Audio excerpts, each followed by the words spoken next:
Okay, we're ready to get started.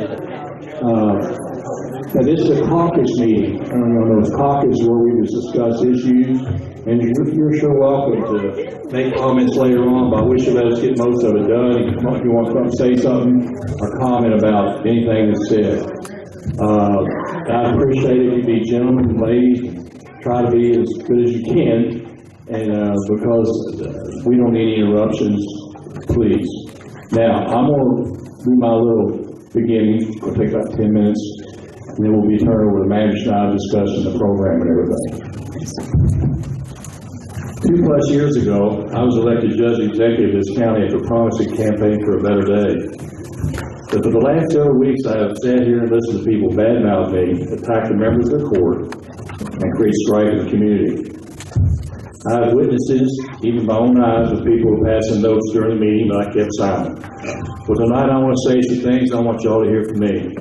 I said during my campaign that I wanted to make our community better for the next generation without fearing the consequences of the next election.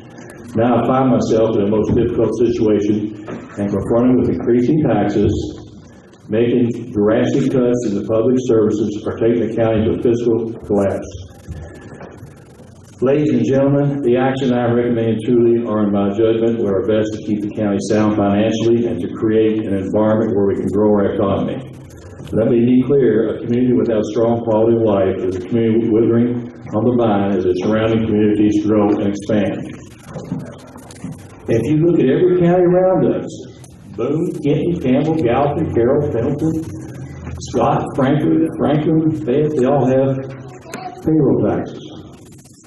If you look at statistics for Grant County, you will find that 6,944 people leave our county to go to work every day, including Magistrate Rowley and my sister Melissa Sweetrock. And when they do so, they have to pay payroll taxes in those counties, every one of them.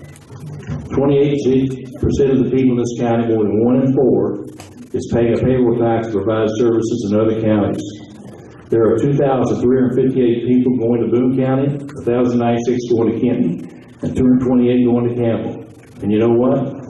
In those counties, they're paying payroll tax to keep their buses rolling, provide services for their seniors, and provide quality services for those suffering from mental health disorder.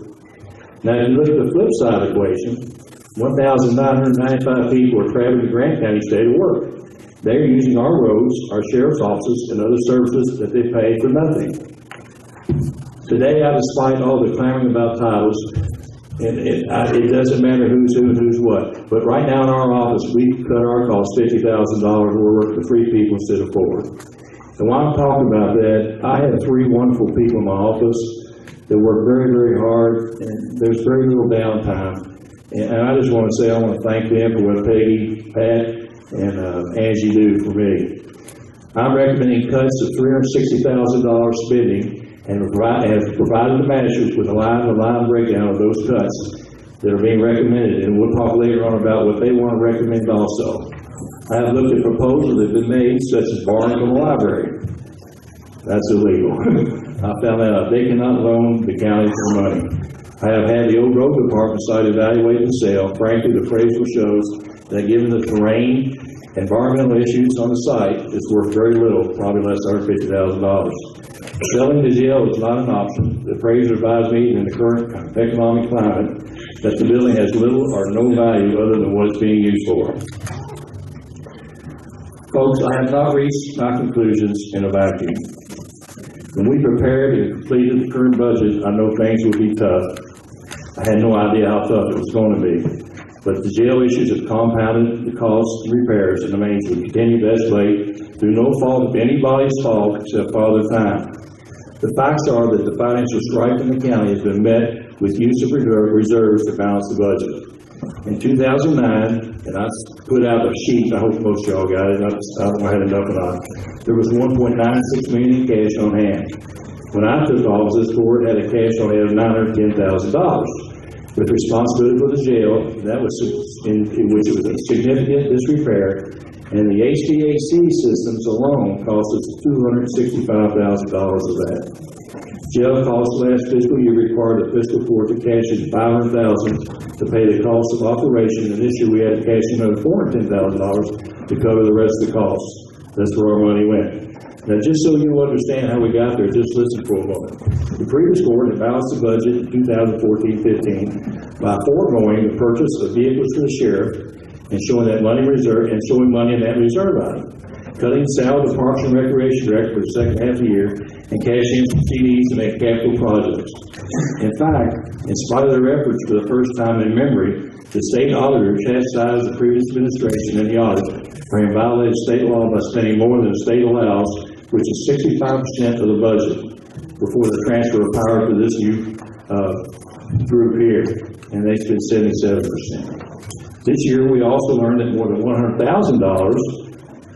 that was being carried on the books on accounts receivable from the federal government for storms over the last 5 years, actual recovery of money spent would not be coming in because of the lack of appropriate documentation of time spent. That's why I've got Les Whalen right now. He's doing a great job. He wouldn't let that happen. Let me be very clear. These managers and I have worked hard. We have sought to lower our costs where we could and hold the department heads to the purchase order system. And yes, despite the constant negatives on Facebook, Grant County has a purchase order system that has been approved by the state, which operates in compliance with all state laws. The facts are, when I assumed office, our predecessor, dating back to 1989, had depleted the county's cash reserve substantially, and were fortunate to maintain a decent quality of life and provide quality services without raising any revenue. But my friends, there comes a point in time when you cannot live off the savings of the past. We have to address the future. Unquestionably, since 1989, the cost of doing business has grown at a far greater rate than our revenue, and our expenses have now eclipsed our capacity to pay. Pension costs now equate to maybe 40% of the salary of each person. Hazardous employees, such as the sheriff, is 50%. High health costs has risen 35%. Clearly, the jail is not the only problem. It's just that the jail brought the problem to a boil before any of us expected it to happen. That was the culmination of a lot of factors. You see, unlike our friends in the state legislature who repeatedly passed budgets that didn't include the pension for public employees, which is one of the pillars of problems in our public pension crisis in the state. This is, of course, required to make that contribution every year, otherwise the state will not approve our budget. Grant has done what I think is an admirable job of providing health care for employees, and we're looking at cost more again this year, and the cost of health care, because we give complete total coverage to a single person, and we try to help out at least half in a married couple. When I was prepared to take office, I requested an audit from the Department of Corrections that showed our jail, from a maintenance perspective, was woefully inadequate. And when I say inadequate, I mean horrible. There had been nothing done to it. I don't know how the people that came in and inspected missed it. When I got this report, there were 7 pages of malfeasance deficiencies. Tonight, I want to present these facts. To achieve balance, we would have to jeopardize public safety by reducing the number of our law enforcement officers on the street, cut our recreation department to a skeleton even more so than it is now, raise all salaries in the budget, cut the animal shelter to a part-time facility, contracted out or carry the burden of transportation to a neighboring county. And the list goes on and on and on. The alternatives to increasing revenue are so drastic that I'm not willing to make that recommendation to the fiscal court. I did not run for this job to oversee the destruction of county services or the quality of life we enjoy, nor did I run for office to be the last judge before Grant County enters a state of fiscal crisis. I promise leadership that sometimes leading is painful, trust me. I truly believe the revenue measures we recommend tonight are absolutely essential, and I know there will be some that will resent my decision. But to those who oppose what I'm recommending, I ask, do you want to be the person who cannot get an office during a crisis, or enjoy recreation with your family, or be a part of the community that's wanting to grow? I ask you one simple question. Don't the people of Grant County deserve the same level of service or better than those of our neighboring counties, where more than 28% of Grant counties go to work every day and pay a tax so the families who live there can enjoy good quality of life? Where almost 10% of our people are paying for the schools of a neighboring county. I also want you to know that you probably saw, I hope you saw both charts I passed out. And I just want you to know that those are facts, and that they're straight from the data that we need to got it from, The choices for me are clear. This is about the next generation, not the next election, and I will not shrink by my responsibility with which I have been entrusted even if it makes me some enemies, which I hate. But with that being said, I want to talk to the magistrates a minute and tell them that my door is always open to you, and it's to be more open than ever. We met in Ferry Park before we took office. We all kind of made a pact to kind of, if we had a problem, go talk to the source and, try to keep rumors from going around and stuff like that. And quite frankly, the stress has been tremendous on us. It's been tremendous. My family, your families, everybody, and we've probably been a little short with each other. And I apologize if I've been short with you. But I think we need to avoid any dog and pony shows. There should be finger pointing. The only thing it does is hurt us even more. From now on, since the last meeting, the agenda will not have to be approved. I'm going to do the agenda. You guys get your agenda about 4 days before the meeting. I want you to go over it. I want you to read it. And if you see anything you want to add or anything you want to delete, you call me. And I promise you I will talk to you and we will get that done. I talked to Faco at this last trip, and they said we do not have to approve the agenda unless you put it on there to approve. And I'd appreciate if you no more private meetings of the judge there. I really would. It kind of hurts my feelings a little bit, but I'd like to be available for that. Let's not push it down. Remember the court in public. I know everyone here loves the county. Your heart's all right. I've known y'all for a while now. I know you are. Once again, my door is always open. But I want to tell you, we're going to act, people. We're going to act. We got a small window of opportunity here. I have talked to the DLG, which is Department of Local Government, and they said if we don't come up with a revenue flow, a revenue source, they will come in and take over the county, and they will put on probably 4, 5, 6% tax, and they would take over every department and shut us down. Now, I don't want that. And I want to tell you, they have told us that if we show some signs of trying to raise revenues, that they will work with us and they will loan money to us even before the end of the fiscal year and then even into the next year. They will work with us, and we need the help. We obviously do. But if we don't stand tall and do what we've got to do, people, then we're going to be in trouble. And I want you to know that this hurts me as bad as anybody else. I grew up in this county, went away for a few years, but I came back, and I really do want the best thing for this county. So I am going to recommend a 2% payroll tax. I know it's not to a lot of agreement in this room, but I think it's the only alternative we have to raise the money. It'll raise $3.4 million. We're going to spend, I talked to Peggy, we're going to spend about $2.5 million right away at the first of the fiscal year. So we have some money to carry us over into the money we get from the property tax.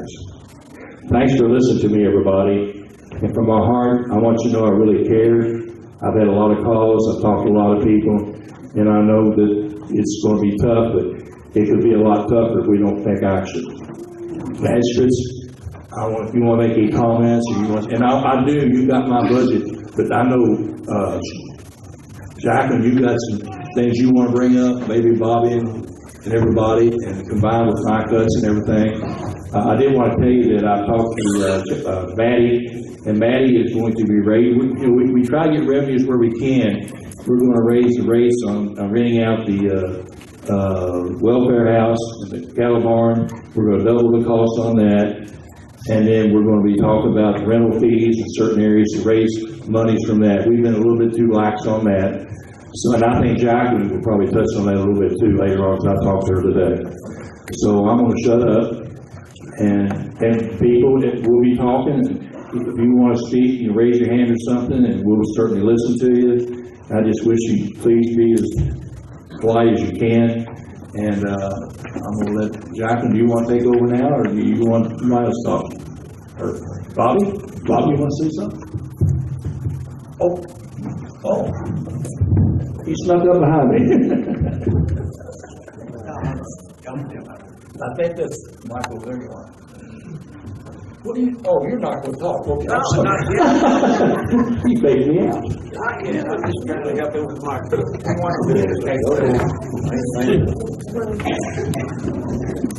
Okay, Okay, well, to continue the discussion, I have not had a chance to read the email where there's clearly been some changes as to the projection that the revenue would generate, or that the tax would generate.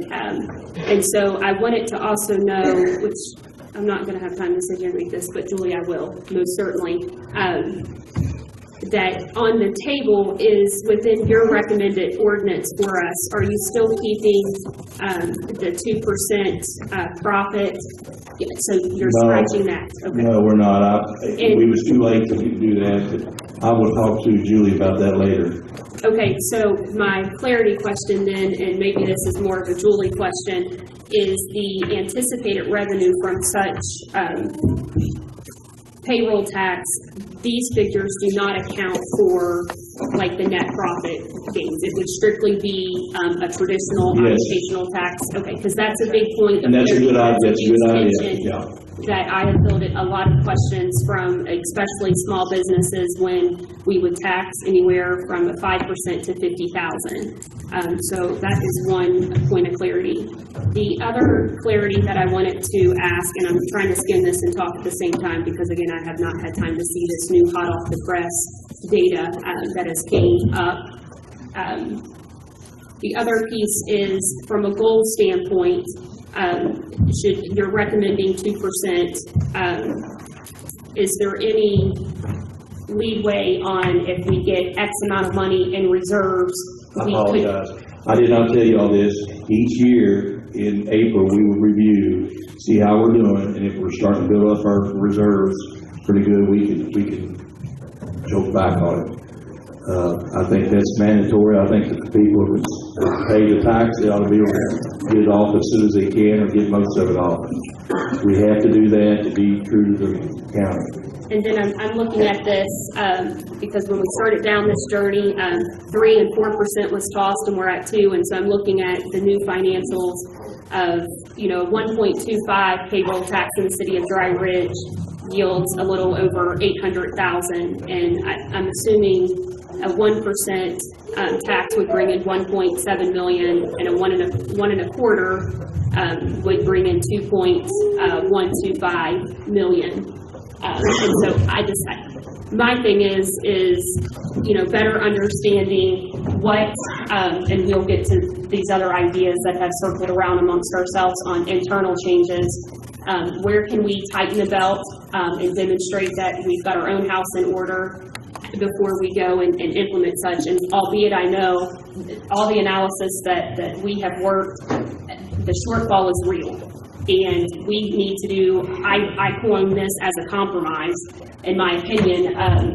There is no other new revenue that can be generated. And we're in the business of offering services, whether it be, to an extent of an animal shelter of some form or fashion, parks and recreation of some form or fashion, but then the very most important thing is public safety. And I think that there's been a lot of inaccurate things tossed around that we can cut our way out of this, and that we can drastically cut departments. And the reality is, the best I could come up with, and some of this stuff on a summary sheet truly is drastic. I would have never thought that I would even write such a thing, but these are ideas that I would like to see us work through, because I think what internal changes we can make between now and July, and what those changes we could keep operating in a new form to an extent, there's a difference between 1.25 on a payroll tax and 2%. And I mean, I don't want to kid these folks that are here tonight and that are watching on public TV and wherever else you're following on Facebook. I mean, the reality is, as we presented almost a month ago, history speaks for itself to an extent, and whether it be this administration or a prior administration, we have, maintained a lifestyle we cannot afford. But at the end of the day, when you look at some of these budgets, they are lean. They are very lean. But I want to see, Judge, where this collective body can make some of these cuts that, albeit I think are warranted on some of them. Some of them are long-term solutions that could potentially help. But I feel like there's a difference between a 1% and 2%, and I think that we owe it to ourselves to agree upon internally and communicate to these department heads the changes that we deem to be appropriate to make as a governing body. And frankly, I mean, we have got to work quickly in order to get them enough time to implement some of this, because we don't have enough money. I mean, we could sit here and do some drastic things, but the reality is we're still going to have to do something. I know. And I think we've sat around and we beat around the bush, and I think this is where the rubber meets the road, and I would like to leave this meeting tonight, this draft that I know circled around, and these are a collection of thoughts. These are not all Jacqueline's thoughts. Some of these I don't even agree with, but they represent what you folks have asked us to go off and explore, what other department heads have asked us to explore, and I think we've got to ask ourselves, each one of these comes with risk and comes with long-term consequences, and the reality is, as you've shared another copy of this is the same copy that's went around on the certificate of deposits, and for whatever reason we are here, for a combination of reasons, we need to make decisions, Steve, and this governing body needs to make this. No one else can make these decisions for us. That's what we were elected to do, and I would better like to work through this list and then put the pen to paper with Peggy. Where's Peggy at? Right here. You're always over in the corner. Put the pen to paper to really say, what do we really need? Because I don't want to ask folks for any more than we need. And I think it's on us to clean our house, to get it in somewhat of an order to the best fashion, but we still have to provide services. So. Well, we can't, Jacqueline, I agree 100% with you. We've been kicking this can down the road so long. And these cuts that we've come up with, yep, we are obligated, elected officials, to make sure that these cuts are within boundaries and within limits, and I agree with you. We need to make these cuts, but at the same time, we're the ones who make the cuts. We got to make the cuts, but at the same time, we're running out of time. That's right, and that's why I don't want to leave here tonight. I don't want to have one more meeting. I don't want to have one more meeting where I'm here at 1 o'clock in the morning listening to people. I'm declaring that. I've got to set boundaries because my husband told me I had to. And, I hope, and maybe we could start here, Steve, and then hash out to the best of our ability where we're going with this. Because the other thing is I genuinely appreciate each and every one of you sharing your ideas on potential revenue streams. Because the reality is I'm worried that there's really not a whole lot, and that stinks, especially when you're faced with a situation such as this. But I know that Julie and Joe have started to work a Q&A document, which we will forever have as our operating Bible, if you will, because there's smaller things we can implement, but it's not enough. Whether it be a tourism tax, there's a few other ones I know, Joe, that you folks are still looking at, Julie, as well. And we also have the other point of clarity. Are we taking off the table the insurance premium? And I ask that because that is a very common form of tax. All of our municipalities have a insurance premium tax. And the only thing that would offset it is if the rest of us that live out in the county have that same. But at the end of the day, that only generates a couple $100,000. It's not what we need in order to pay off the jail bond, of over $5 million that's in on that facility. And so Judge, where's your head at on that as far as? Most of the people I've talked to are dead against the insurance tax. And I would support as well. It affects a lot of people that have no income. Retired people, farmers with their tractors and everything. I think it would hurt them pretty bad. And I'll just say again, I think this 2% will cover everything we need. I'm like Bob, we're going to keep kicking the can down the road. And we can still keep cutting whenever we want to help out, and maybe the sooner we can relax on the tax. But I'm telling you, one more time, DOG is going to be 2%. They didn't stutter either.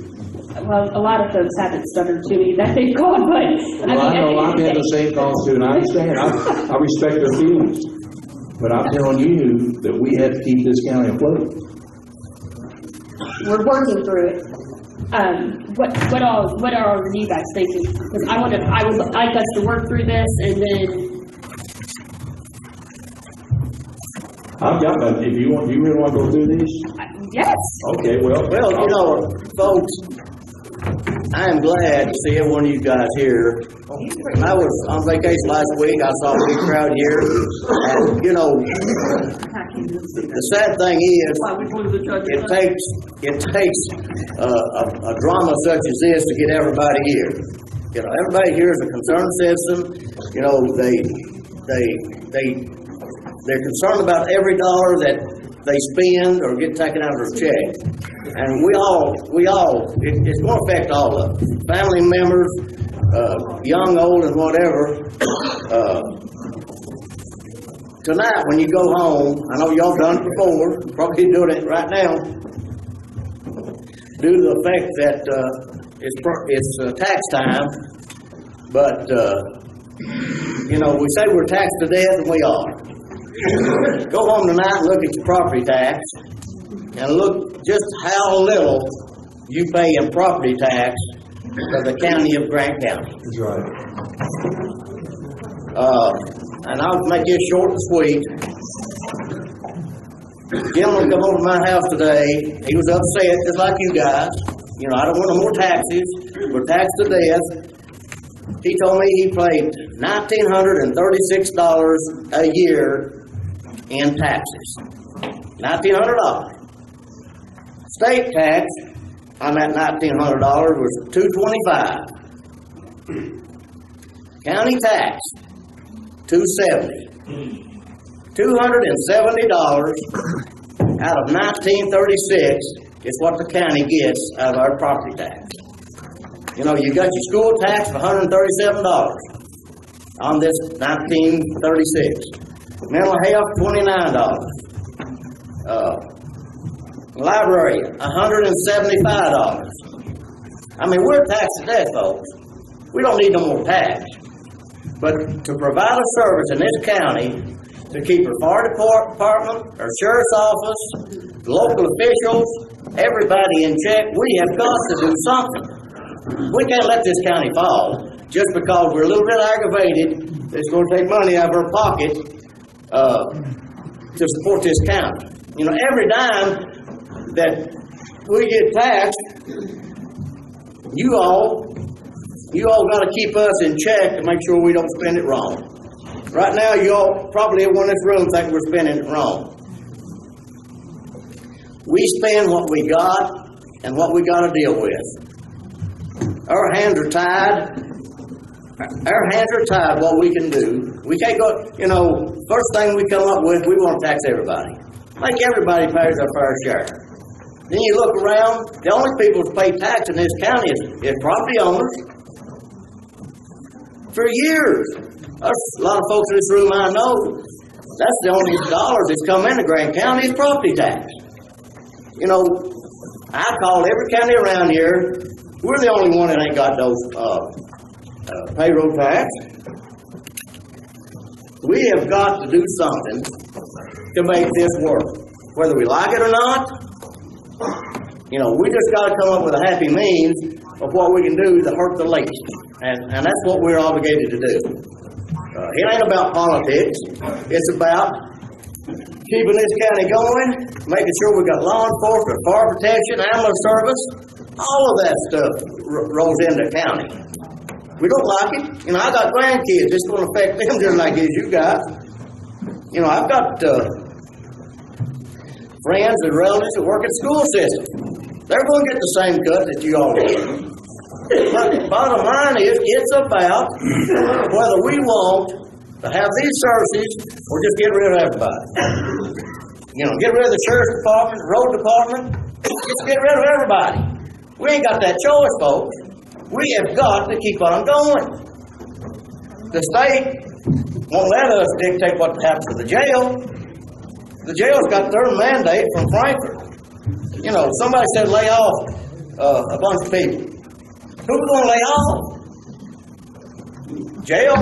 They're beyond laying off. We can't lay them off. Road department? We can't really lay them off because they're they're in that state taxing situation. We ain't got many cuts we can make, but I'll assure you that Steve and these two ladies and me, when we get through with this, we're going to make cuts. If there's any fat in this thing, we're going to cut it. But just keep in mind that everybody in this room, everybody that breathes in Grant County, this is going to affect. That's the reason y'all are here tonight. Y'all cannot stand the fact that we got to do this. We can't stand it. You what? I said, we can't stand it, but it's No, we the can't reality. stand it. All of it. You know, go ahead. But there's one thing that, Dana stood right up here and told the court 2 weeks ago. We don't want no payroll tax. And they said, they can be out of here in 6 months. And then look at the money we're going to lose. But if they leave here, they're going to go pay more higher tax than 2%. And you know it. Yeah, but what I'm saying is, Bobby, the employees at Dana's getting 3.25%. 2% plus the 1.25 already Dry Ridge. No, that's not right. Then what are they doing with the 1.25% then? Within this county is less than 30,000, and so what that means is any cities that implement an occupational tax, you pay the city whatever ordinance they implement, and then a county ordinance. And that is So the county only gets 3%? no, sir. No, it's an addition Chief, because it's 3,000. stand up there. I'm pretty involved in this for no reason. But this morning at 8 o'clock, I was sitting in the parking lot at Frankfurt, and I met the Department of Local Government. I met with Robert Brown, who runs that department, and I met with their attorney, Bill Pauley. Their other attorney is Bobby Russell. Steve, Your Honor, they are not going to implement no 4 or 5 or 6% tax. They thought 2 was outrageous. That is not right. Let me finish. Sir, that is not Let right. me finish. Let me finish. I'm sorry, but that's not right. Can I finish? Yes. I'm telling you, that came right out of their mouth, with both of them sitting there, the attorney sitting there. They thought the 2% net profit tax, they think was outrageous. And I will tell you this, if they did come in here, we don't file bankruptcy. If we don't balance that budget, services shut down, and then they come in and take over, and they will make cuts before they do anything else. They will make cuts. That comes right out of their mouth. That's all I've got. Call me a liar if you want to. I heard it with my own ears from the management. I'm not calling you a liar, but I was just over there Thursday, and I talked to him in bed, and I was at the convention up in Lexington. I'll be glad to go back with you. If you want to go, the door is open. Anybody that wants to come, the door is open. And I hate to say this, I'm going to tell you what else they said. And this came from Bill Pauley and from Robert Brown. They said because of the relationship that we have between our magistrates and our judge, that basically our fiscal court's dysfunctional and hard to work with because nobody can get along. And that came right out of their mouth. Just tell them.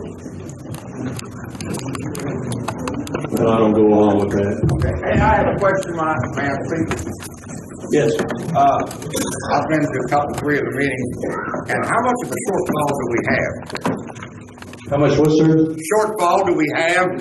Well, How much money do we like? What's that number? It's, according to 2 million? 2 million. Mr. Wood, do you agree with that? at least. Well, I mean, you're sitting in the number 1 chair. I would like you to tell me what the number is. You don't know the number? Tell you. 2 million. 2.5 million. 2.5 million or 2 million? 2.5. Okay, thank you, Get over the sir. hump, sir. Excuse me? To get over the hump so we can go in next year and then. Okay, have all right, I revenue coming understand in. that. And with all due respect to you, you proposed the budget. These are the people that modify it, do what they need to do, and then they okay it. Yeah, you haven't, your dog stays on the porch while they're fighting. That's right. That's the way it is. And I can understand, like the gentleman just said, that you're all wanting to fight. But my question, I guess, back to you is, are you keeping the magistrates informed, the way they're supposed to be informed, of what the shape the county is in? They act like it's more or less just coming on them all at once, and they're just looking at it, like Miss Riley said. I mean, that's your fiduciary duty is to keep them informed at all times what the county's doing. Are you doing that, sir? I think I am, and I'm gonna continue to do a better job too. You know, I'm new at this too. This is my first 2 years of government. understand. The government budget is a lot different from a private company budget. I ran a company, it's totally different. Yeah, the transparency thing, you got that bull. But anyway, I guess that's the question. It's more or less, it seems like to me that the parties, you throw a number out like you're negotiating a collective bargaining agreement, then they do that. You throw it out there, let them cut it, let them do what they gotta do. And based on what you're saying, you're asking 2% payroll and 2% occupational, is that right? No, 2% payroll. And that's the end of it? Occupational, same thing, yeah. It's just 2% total. For clarity, the original ordinance that was on last week had the net profit of 2%, which capped at 50,000, which was a new thing, which I he's understand. now And Jack was right about acknowledged that. Well, I guess the question is, it's gotta be done by the last of May, I think, is when the fiscal year ends, or? We've got to do this, if we do the tax, we got about 30 days or a window to get it done. Yes, and that's gotta be. In order to get monies coming in July 1st, July 1st. Yeah, June, I believe I read. I guess that's the question. You have proposed the budget, now they gotta trim the fat. And I understand, we've gotta keep all these things going, and it's nice to have the service. I wish I drove a Mercedes 560, but I drive a Chevrolet. And I think that's probably what we need to look at along those lines. I mean, that's a radical thing to No, say. that's a good statement, but, we had our truckers, the road department driving trucks with holes in the floor, snow coming up. We had to buy something for them. We couldn't let them, it's a safety hazard. Well, I understand that, and I agree 100%. But my question is, I know we're blessed with soccer fields, our parks and recreation. Like if you was running a business or you was and your family, and you had $50 at the end of the week, you don't run to Kings Island and spend it. Right. I mean, we ought to look at that. I noticed that we have all those. I know there's fat there. Let me put it this way: I don't want to throw no rock and get somebody off me that works one of those things. But I think some of those things need to be cut when it comes down. And you want to keep the lights on? Okay, I can understand that. That statement was made. Well, let's just leave the center light on, turn those two off, and save the money. Well, sir, the number one thing people wanted about 8 years ago was recreation. This is what our county did not have, and I think it's been a real plus for our county. It's a good amenity to have. When you live here and your kids play Little League baseball, soccer, and so forth, it also helps people that do move here to feel better about where they're living. I think it's important. Now, I'm not going to cut in on their cuts or whatever, but I think it's very important to our county. Thank you for the opportunity. Yes, sir. You're welcome. Jackie, you want to start on your cuts? Yes, could we? Because I think that's a critical component to really realizing at what percent should we work to implement here. Because I don't see any other revenue streams unless one pops up in the next couple weeks, which, we've researched and reached out to others that have been at this a lot longer than ourselves. So again, as shared with the governing body late last night, this document is just a summary of possible cost-saving options that many of us have tossed around. Quite frankly, many of them have been fielded from those of you in the audience. And what I would propose to you, Mr. Wood, is that we just work through these and go through that so that at the end of the day we can at least acknowledge where internal cuts have been made that could be approved, and then we can move forward on at least that element of it. So, you have acknowledged the request that we look at these below options that could be implemented as soon as possible to ensure that decisions are communicated to all department heads and that taxpayers are aware of what internal cuts immediately that have been made, and some of these, frankly, have been worked over the last few months too. So, one, Steve, that you've already mentioned included that you feel confident that the purchase order process is being followed, which ensures the proper checks and balances for all departments. Yes, and absolutely. does that also include the jail too, do you feel They call confident? us the PO numbers. Okay, and no issues? Peggy, no issues with the PO? Because I know like today it's not electronic, but maybe in the future it could be, up with the 21st century. I don't issue POs. You might want to ask Pat, she does the PO. Oh, good, okay, so that's one check then, okay? Much better than what it has been. Okay, the other, next item on the list was, within the contracts that we do have, cancel where you can, which we also learned for the cleaning contracts, that a portion of that for the Justice Center is covered through the AOC pass-through. But Steve, you had already acknowledged that. It's already done. It's already been That's what I done. want to hear. It's done. Okay, so What's the say of the 40,000? I Well, think it'll be just for the courthouse, and I don't think the numbers are right there. But see, the AOL pays for the cleaning over, Over here. yeah, Yeah. and we get Yes, we- reimbursed for that. But we've already canceled the contract, and we're hoping we can get Howard and them get us some Class C prison to help us clean. should I drop that down? I'm talking to you. You looked at that. And so, from a dollar amount, considering that 22,000, a portion of that is with the AOC. Is that probably 11,000 would be realized then, like half or? I don't have the contract with Okay. whatever we charge over you pay. But I think the courthouse part of that was around. I believe it was $1,010 a month. Yeah, that's right. That is right. So about 14,000 a year. So I will update that sheet, this sheet to at least reflect that change for the courthouse. So that's 14,000. Say, That's coming in our pockets. I Yeah. got you. Well, and what No, you it's not can't, going out. right now, it would just be between March, April, May, June, July.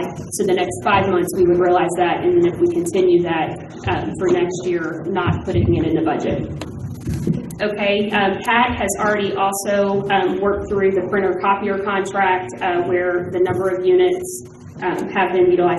Thank you for doing that so quickly. I think you did that 3 weeks ago when that idea came up. And it's going to be on your agenda this coming Monday night to approve a new lease with those, and that'll save us a little over $300 a month.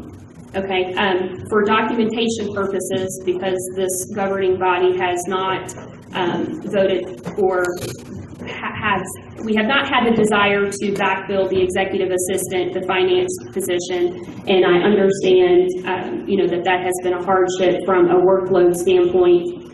But I frankly think that it's the appropriate thing to do, where that will realize $29,000 for the rest of this budget and close to $50,000 in the future if we can continue to withstand that. And I think, wearing my HR hat, I think the reality is doing what's necessary, what's required, and anything extra we're not doing. And I don't know each and every one of your all's daily tasks between the treasurer, yourself, and then Steve, Ms. Lawrence, but I think I had asked, for maybe you to facilitate an exercise to say amongst those three, for all the administrative duties that need to be done outside of the treasurer, you're separate, but amongst, these That's two. something, Jacqueline, that we can withhold until our next budget and then negotiate at the next budget time what we need to fill there.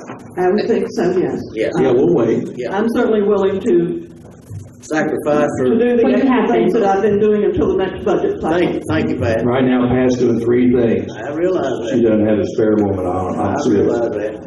Okay, so that, again, has realized since January, Steve, to the end of this budget, because frankly, the true expenses where we could save is only, frankly, in payroll at this point in time, but in the future, it's a little bit more real from that standpoint. So again, that's 29,000 savings of this budget and roughly 50 for the future.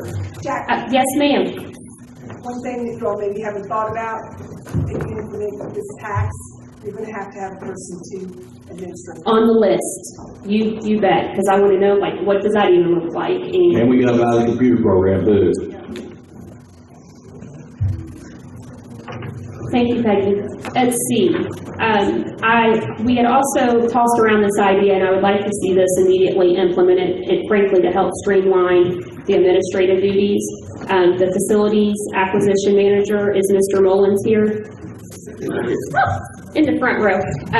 We had tossed around that position, could it be responsible for generating the POs, and in that respective position, ensuring from a scaled approach that the best prices are being obtained, whether it's office supplies, cleaning supplies, you name it, whatever it is we need to buy, oil for vehicles, that you take over the oversight of that in addition to the maintenance contracts. Is that something, Steve, that... Well, yeah, but I gotta put my faith in the department heads. Okay. They don't spend any money that they don't have to spend. The road department, I mean, they call me for a $3 hammer, or whatever. It's just unbelievable. Chuck, they work real well with us. Everybody has. But he is doing a lot of the maintenance stuff, POs. Right. Well, and where I was getting at from saving money when you buy printed paper, and when you buy in bulk, versus each department doing that approach. And I'm not here to micromanage the budgets. I'm just here to say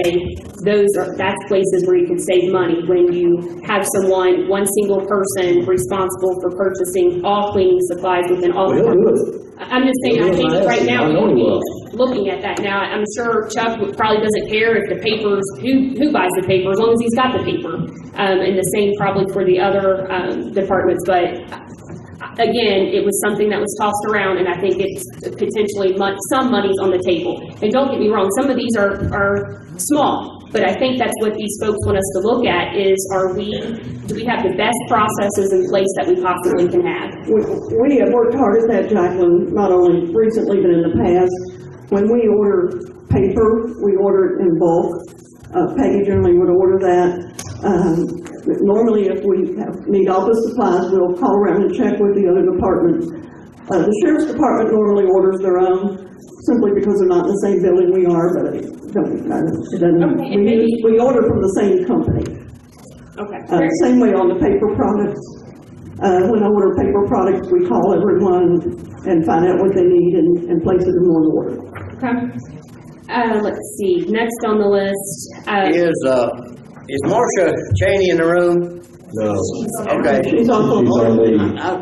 Marcia's off on sick leave. I didn't want to leave her out, and I didn't know she stuck in. Well, I think there may be some people here from the animal shelter. Well, right now, we've got several things on this list in regards to animal shelter, and we've got approximately $8,000 where we feel we might be able to cut some, but I think it's unfair to Marcia, since she's not here. We need to get with her.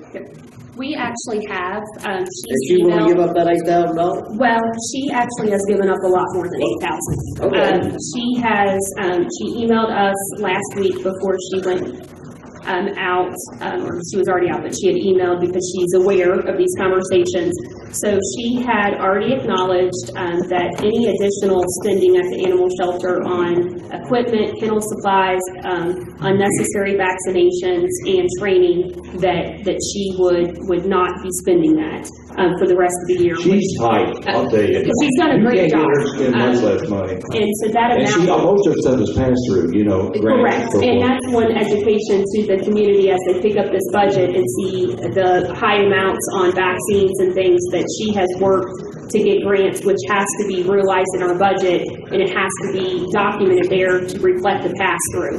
And so, to answer your question, it's $27,000 on just that line item alone, and that's a few options as well.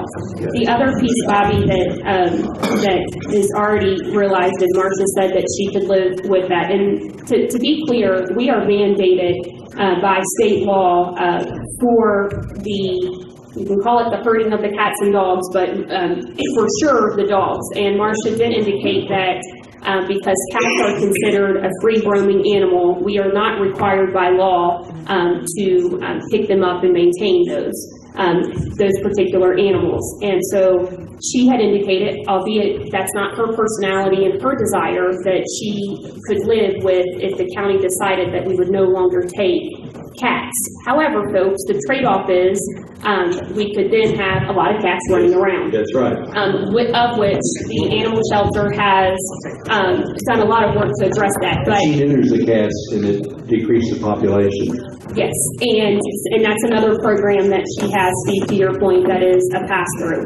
But the other piece that we have already indicated prior, that's already monies realized, is also a full-time position within the animal shelter, based off of the internal staffing that you had done. That position as a full-time would not be backfilled, and that's an immediate savings of $13,000 on payroll.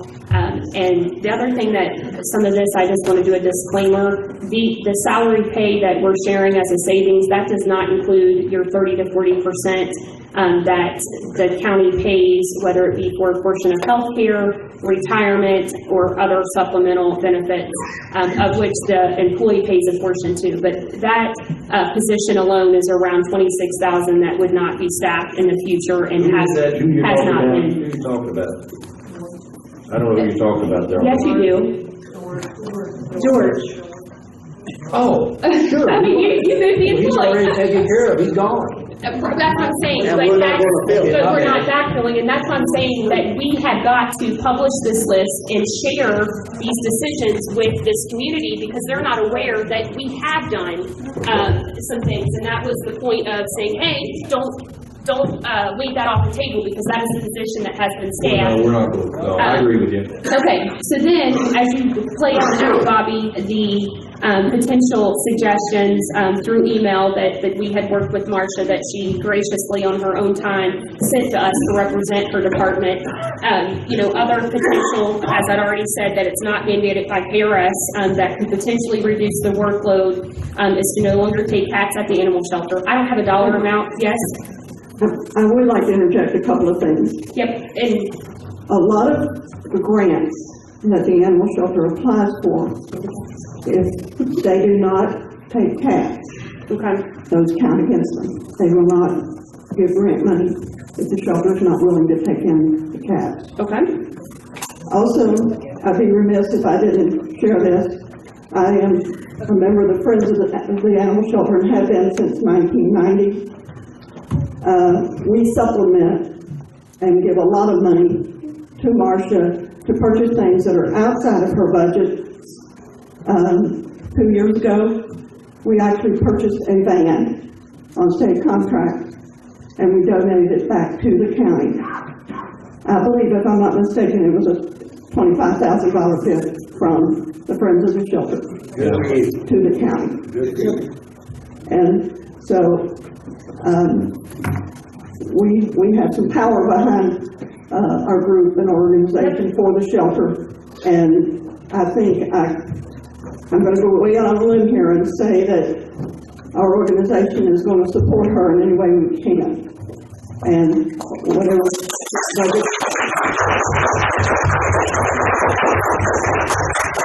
budget cuts you make, we will certainly try to support her. And absolutely. we can't hire anybody, of course, and pay their salary because of insurance and other things like that, but we have supported her in the past, and we'll continue to do that. And she acknowledged that in her communications to Shauna and myself. In addition to that, doing a more heavier emphasis in partnering with Joe and with Julie on ensuring that the liability waivers are updated so that additional solicitation can be done with National Honor Society, some of our other volunteer groups that need, some of our groups that need volunteer hours, like through the local high schools. I know that the high school has, I believe, an ag co-op program, so potentially, there could be some support, because what folks don't realize is the amount of labor behind making sure that the shelter is clean from that standpoint. And so I had encouraged Marcia, even well back a couple months ago, to be looking for those opportunities, because as we can get more volunteers, that's less part-time positions that we would have to staff. The last thing, Steve, that Marcia would like some help with is the increasing the shelter fees for the adoption, which I told her, all she has to do is submit a proposal to the governing body, You're right. of which we approve, and then that's implemented. The other item that is somewhat skimped on this document that she more so asked for support is the implementation of the annual tags and licensing for pets. And she had best projected that could yield close to $80,000 if we were enforcing that each of us that have pets purchase, I don't know, a $5 or $10 tag. But the beauty behind purchasing those tags would allow us, when our pets venture off, and Lord knows they do, that they could be, as folks find the pets, it's got tags and it's in a database, and she's able to find the rightful owner in a timely manner. So that's technically, 80-some thousand that could be on the table that could help offset that department. But we have to hire, control officer. Well, I mean, but that's the question I think we got to ask. Should she be playing in that role, or what does that look like? But I don't want to figure that out now, but I want that to be something that we help her implement, because everyone else is doing it, and we need to follow suit and start adhering to the processes that we have. Because the other piece that one could say, and I'm here to represent the people, the devil's advocate to the animal shelter, is should we not spend $75,000 to outsource and give the police departments a number to call to pick up these cats and dogs, or just the dogs, since we're not required by law for the cats. So I just want to throw that out there. But I think when you look at her budget and the amount of grants that she's gotten, and frankly, the Grant County News has published on behalf of her how efficient she has done. I think it's been nationwide with some of the programs that she's implemented. And so when you look at the trade-off, I think you could say you could outsource it, for, I'm just throwing this out there, $50,000 or $75,000. But the budget just isn't, basically the bulk of the budget is spent on a few salaries that aren't large salaries either. Being the animal shelter director is a very challenging job. I have always told the judges that I work for, if they ever wanted to get rid of me, transfer me to the animal shelter, because I don't think I could do it. And I'm being honest. It's a challenge. I wanted to let you know here, all the treasure I asked for the friends of the shelter. It is because it's had a position. You all need me to do something for the city. Please let me know. I'm happy to talk about you do that. We definitely support the shelter. What did she say? She was saying that she supports the shelter, and in Pat's position as the deputy judge, even though she volunteers for them if she needs to represent. They have emailed each of us, and we're fully aware just because we've been involved in her operations as well. I'd also like to say because he has done an amazing job. She has won awards as director of the shelter. She set precedents. We would really be doing ourselves a disservice if we were to attempt to contract this out elsewhere, because it would not be done as well elsewhere. She has proven herself. No other county can do what she's doing, and I really hate to see what she's doing those times. I think as a magistrate, from a revenue finance standpoint, I think the only thing that we can realize at this point is, and what I think the animal shelter could expect is, some staffing reductions, which we've already done, and maybe a few more. But at the end of the day, because we are, bound by law to at least adhere for the dogs, we have the facilities. There's already a strong partnership where, quite frankly, on paper it looks to be a lot, but it's really not a lot. So I don't know where you folks are at. I guess where I see the problem with, the animal shelter, and, maybe someone needs to explain better, is, I come up with, just in the expenses, $193,598, and I'm trying to offset that with the, per se grants that we get with that, and I'm only seeing, 75,000. And does that figure, Shauna, the close to 200,000 figures, her salary, 2 full-times, would have been 2 other full-time salaries, plus the part-time positions, because see, those part-time positions, you had came to us, there previously was a grant, or someone was paying for those part-time positions, and that exhausted.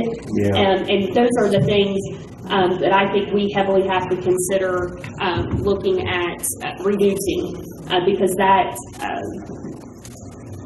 That's the reason I'd like Marcia to be here, because she can get Yes. the inside on it. I mean, it looks like a hefty price tag, but if there is grants that offset it, you know, the net cost, but I'm not seeing that, and I guess that's where, the questions are. that's where the questions are. So we can come, whenever she's due back, we can circle back for clarity on the grants. To your point though, Shauna, her one email did indicate some of the monies there. I think there was roughly $60,000 in grants, 2 separate programs, and that was when she was doing the UCAN. And now she's not submitting those, she's paying directly the fees from the citizens to UCAN. I'm going off of memory, and I'm by no means an expert in animal shelter. Well, I've got some of the grants, and over the last couple of years, it's been over 20,000? I was gonna say, that should be much higher than 20, according to what's in these budgets. Yeah, and I guess what I'm not seeing is where we've got the outstanding expenses, but evidently the grant money, if it is there, is not coming into the budget to offset it. And as I say, I don't understand that. I don't know why. And I think that's why the price tag looks hefty on the animal shelter, is because we can't explain that. And as I say, I had a budget, I came up from last year, I didn't come up Yeah. with $95,000, that you had. Yeah. So I'm not sure about. Yeah. Her amounts would have been all salaries, all supplies, all grants, like all in price tag. Our grants are like 30 and 40, there was, 240,000 grants, 50,000 for TNR, 25,000 for the band, and then there's several other, state and programs. Yeah, and see, like the 25,000 probably would have never ever hit our budget. Is that If it correct? was a donation. If it was a donation. Okay. I'm not sure, but if you check with Peggy, she can tell you, she may have it with her, I don't know, but she can tell you how much money has actually been brought in with grants. Okay, so for the sake of that right now, I'll just put immediate I follow-up. really with her. think you all need to have that discussion with Marcia. Yeah. Okay, but I think for spirit of transparency for today's conversation, I think the only thing that I see as some cost savings would be to personnel, of which we've already implemented some, and that we would work to identify other volunteers that could help offset the labor it takes to do some of those duties there. Okay, rolling on down. I know that Mr. Maines with the Sheriff's Department has already been reviewing some of our contracts with phone providers. And so Alicia was able to get us copies of the phone bills, and I know that's being worked between air cards and then county cell phones that are issued. Brian, I just have your name on that, and I know that you're looking into it, and that you'll report back to Steve and to Pat. Is that fair enough? Thank you. Okay, the next item on the list was asking the jailer, Chris, that you would review any of the current contracts that could help us immediately to reduce spending, whether it be the food service contract, the Southern Health Partners medical contract, which Steve did bring us a letter, and I have not had a chance to read that correspondence, where we were looking as a governing body to do the minimum standards of 12 hours of coverage, and anticipate in the future when we get a larger revenue stream and more state inmates that we can increase the medical coverage. Other items on this list that has your name associated with them, Centos contracts that you were going to look at, Cincinnati Bell phone services. Have you, since last week, made any progress on any of that? Not yet, Jackie. Get on it. We need you to get on it like ASAP. You know, I think if we look at that in conjunction with the ones here at the courthouse, The cell phones? With the Cincinnati Bell, we actually get a Cincinnati Bell. The Judicial Center, we receive a Cincinnati Bell bill every day, or every month, I'm sorry, for the phones that are in the elevators.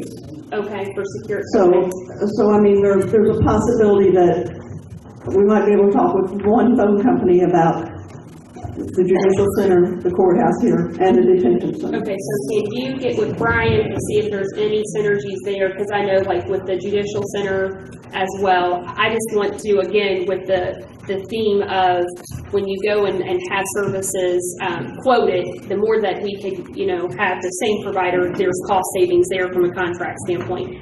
Okay, so you got that list from last week when we were up here. Other things at the jail that I wanted to propose that I support is you are having issues with identifying staff that would allow the inmate population to continue to increase. And I wanted to recommend a proposal of increasing new and or additional part-time positions at the detention center, which frankly yields us a lot of savings because we are not required to pay retirement and benefits on them. And as a trade-off, potentially entertain like $1 more per an hour on part-time staff to allow, and maybe it's not $1, maybe it's 50 cents, I don't know. I'm just trying to figure out more bang for the buck, but that he could have some leverage to more adequately and a more efficient manner staff that facility, because as we've discussed over a month ago, the longer that facility sits vacant with empty beds, the longer this bleeding will continue from a financial standpoint. And I don't know if that would look like help and if that is something you folks would support, but I think we have got to look at more part-time positions at that facility and make those positions maybe just a little bit more attractive per an hour. I'll talk to the jailer about that. We need to continue our discussion. Okay. It's probably kind of hard to get part-time too, but I do understand about all the money we have to spend for a full-time employee. I think that $1 an hour sounds pretty good. I don't know whether to get more employees or not. I'll talk to Chris tomorrow about that. Okay, all right, good, fair enough. I just want to toss the idea out because something's got to get rolling with some more momentum over there.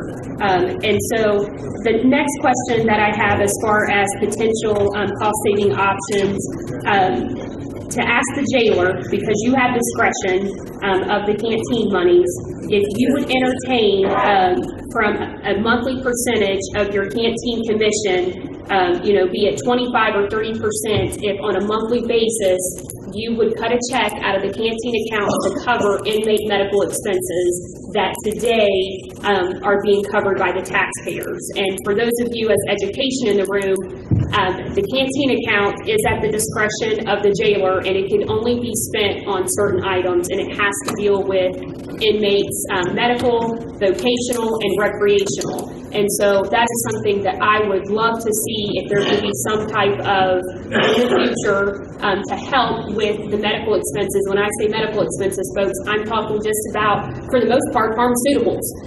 But we also have a hefty price tag on the medical contract at that facility, probably to the tune of $350,000 plus a year, not including anywhere from $3,000 to $10,000 to $12,000 a month on prescription drugs. And so I just wanted to toss that up to you. I know that we've talked about the monies that are in the canteen, and again, it's at your discretion, but I thought that that would show awful good faith if we could work out a monthly agreement to where, based off of your canteen percentages that are earned for the sales that you generate, that a portion of that money could be turned over on a more regular basis. So I don't know, what do you think about that? We would have to run the numbers, Jacqueline, to see how much we got coming in, how much we're going out, so we don't complete.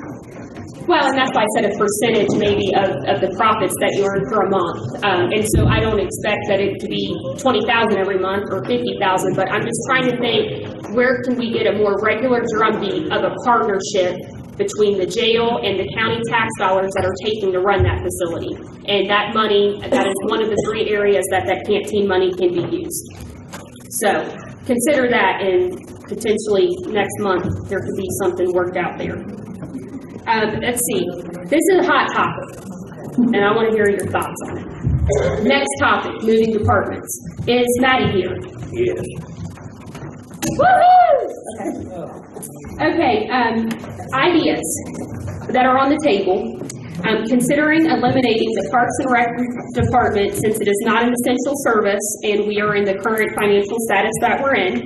Could the road department take over overseeing the park maintenance, such as the weed eating, mowing, restrooms, trash removal? And so when I say road department, those employees there could potentially take over that responsibility.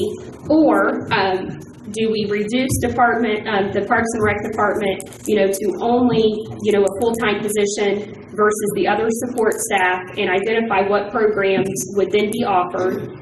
Could we consider leveraging, as in the past, when the county, through the Northern Kentucky ADD grants for seasonal summertime staff? And I want to preface this, folks, with saying that I think it's easy to say eliminate the Parks and Rec department because it's a non-essential state. It's not public service. It's not safety. But I say this because the price tag for the whole kit and caboodle, all programs that are provided, the 2 full-time staff that are there and some part-time staff and mowing, within the budget, that whole budget is $141,000.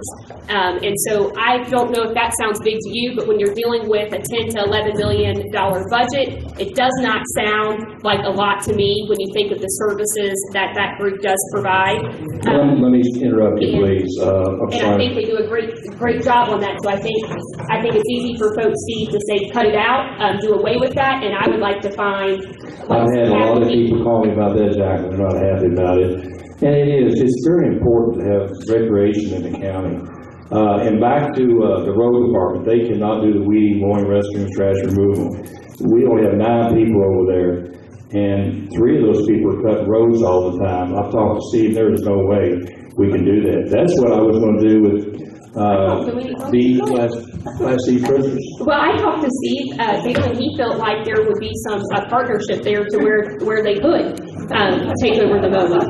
Are you here, Is Steve? Steve Tatum here? Steve, stand up, Steve. You told me this morning you didn't have him in. I told Jacqueline that I could if you hired me for part-time help. I don't recall that, but I mean, I'm just saying when the going gets tough, the current staff there, and this again is just an idea, and I think the governing body has to decide that, and where are all hands on deck, to ensure that the parks are mowed and weeded. And again, like I said, this is a hot area for us, and I also think that for folks to keep in perspective. The services that we do provide. Yes, sir. Can I ask you a question? Sure. I'll address it to the judge. I would not like to see the Parks Department done with for $40,000. However, I'm hearing some things that I need clarification on. This gentleman here asked what was the number that you needed to make due. He said $2 million. You said $2.5 million. The tax, I heard, would generate $3.4 million. At 2%. At 2%. And then this gentleman over here talked to somebody this morning that says 2% is ridiculous.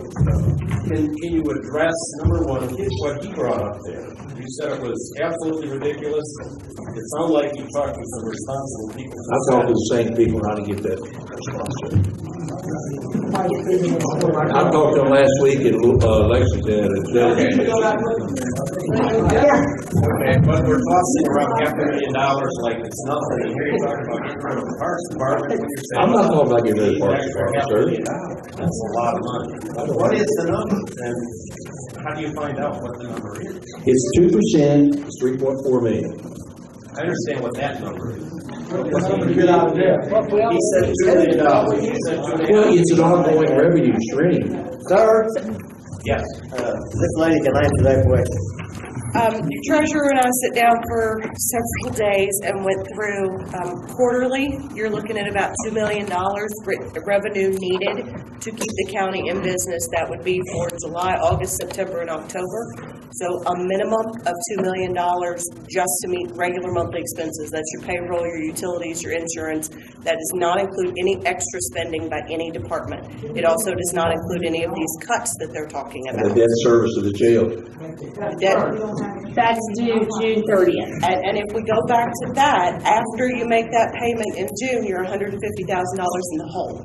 So if you add the $2 million you need for July, August, September, and October, plus the $150,000 that you're going to be in the hole after you make the jail payment, that's $2,150,000. So my recommendation to the court is borrow 2.5 because there are going to be expenses come up that we're not expecting. You know, we may have a snowstorm and have to pay. So given what you said, it's 3.4, the right number, or is that too much? You said to borrow 2.5. I said borrow 2.5. You think you did mix Yes. up the revenues coming in? No, borrow 2.5, do a 2% payroll tax of 3.4. You're going to have to pay interest on the 2.5 that you're borrowing. We don't know how much that would be at this point, but you have to anticipate that, and you have to pay that back. So say you have to pay $200,000 in interest on the 2.5 that you're borrowing. Then you've got a little bit of leeway there to put some money back in reserves because we have to have reserves for those unanticipated expenses. Chuck will eventually need cruisers. The road department will eventually need more vehicles. At some point, we are going to have to spend the money that we're not spending now. Thank you. Between now and November. Not between now and November. No, I'm saying due at 3.4, it allows you to put some money in the bank.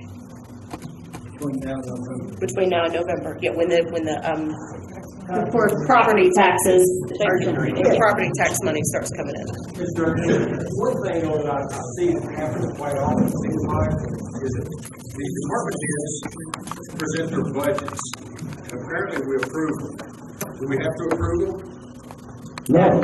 I mean, No, they make you have to suggestions. approve or reject it, one or the other. Yeah. Your court votes on So that. if you approve the budget, and then that budget goes over by 600,000, how do you expect to stay out of the red? That's You've exactly got to the hold people problem. accountable for their budget. If they They present a all stay budget- within their budget. It's not Chris's fault. The jail has been the problem, sir. There's more than one department that's way over budget. No. No. You don't even know your own budget. I know my own budget. Okay, let's continue. Thank you, Julie. The part that I think that we need to get clarity on, and some other ideas that have facilitated from the Parks and Rec Department, Steve, that you have acknowledged, potentially eliminating the part-time laborer that mows grass currently at the park and move that responsibility to the road department. It's a few down, Steve.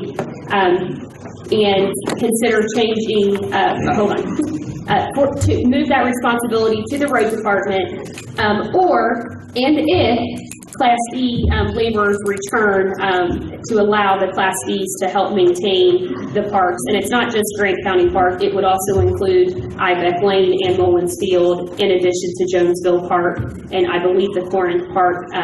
That governing body takes care of that, I believe. Jacqueline, I'll work with you as much as I can on this park system. But I've lived in Crittenden for 50 years. And I've seen so many kids get so many enjoyable moments out of that park. There's probably not a parent in here that hasn't had their kid play ball at the Crittenden Park. I am not going to give up on the daggone park. Thank you. Well, and again, with all due respect, this is a collection of ideas that I think we need to decide, where are we going with some of these? And for transparency, again, the entire department, that is not essential, but, like I said, it saddens me to even represent this list, because some of these I don't agree with. I think it's baloney, if you want to know the truth about it. But, the entire department, again, if we did any of, all of those changes, it would realize, roughly like 50,000 or so. I believe that number of 60,000 for the remainder of this fiscal year may be inflated. Yes? Just a question on the parks and recreation budget, $141,000. Yes, sir. Is that for 12 months? Yes, sir. What do you do in December and January when nobody's using the park?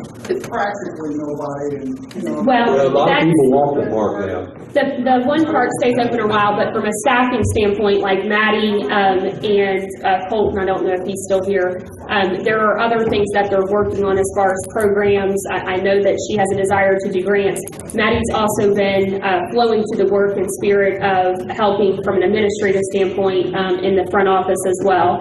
And I know that from a cleaning standpoint, once the Class Bs had been exhausted and other personnel didn't work out, I know that they had already from their budget been helping to maintain the parks as far as trash pickup and cleaning those facilities. The reality is, I mean, there isn't a whole lot there to cut. We could choose to not do party in the park or movies in the park. We could choose to not do senior bash.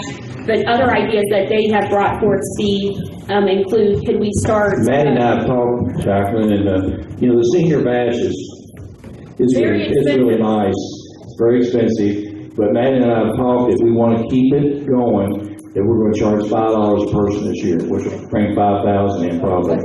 We have up to 900 people there.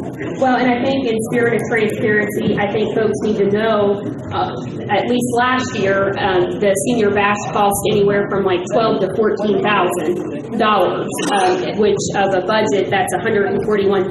So I think folks need to be aware of that. The tent rentals, the foods, the gifts. One second. All the gifts are given, man. Well, some of them are, but I think we have purchased things too. But the point of the matter is it comes with decisions, and she has offered to present at a future meeting to increase shelter fees for rentals, both at the cattle barn, as you indicated, the welfare house, in addition to other events that they host, potentially charging, a minimal fee, like there are such at other places. And so I would like to see, some of that realized as well, from that standpoint. Okay. So, Getting the sheriff, on the sheriff now, I'm sorry. well, I guess where we're at there is the only thing that we would be asking them to do is to focus on generating more revenue. We will leave the department as is. Well, how much money do you use in Parks and Rec, lady? How much money do you give sponsorship and charitable contributions to the park to put on this type of event? You all want to make this picture of, we get rid of the Parks and Rec, little Johnny's not going to go play baseball. You have Dana, you have Rob Marshall, you have Tim and Steele, you have a bunch of other employers. Don't you think that they will? And many of them actually do. Okay, right, but can you maybe rather than taking, another $3 million out of the local economy, can't you rather have the Parks and Rec maybe ramp up their efforts so that to make up that gap? The other reality is Little League and the Soccer League, they hit, I'm answering your question if you would allow me to finish. Many of the other programs that are offered are outside of our Parks and Recreation from a county standpoint. And as a local business owner in this community, the amount of money my husband and I also give to support Little League and Soccer Leagues, that is already being done. And I think a lot of those folks are probably tapped out to an extent. I think it's a great idea. As far as I know, Maddie is also constantly hit up from other programs on wanting to know, can you sponsor these T-shirts? I mean, Sean and I, we sponsored, Girls on the Run or Great County Cross Country. That's what it was, not Girls on the Run. I mean, many of us are doing that, but I think the reality is this county's growing, and many of our small businesses, I'm not tooting their horn, but they actively support those kids that I'm aware of. Excuse me? No, growing, like the children, the programs the children have. You ask me, Girls on the Run is very active. The soccer league is very active. Flag too. Yes, flat. I mean, you may not have small children in this community. I mean, but the bottom line is the kids are very active in this community. So I guess where we're at on that is that program will stay as is for the time being, and is that, Steve, and that we would be asking them to submit to us as the governing body for. If you want to, I put it on the agenda next week, we can vote on it. But I mean, I just want to help them be able to generate more revenue than what the department is realizing now.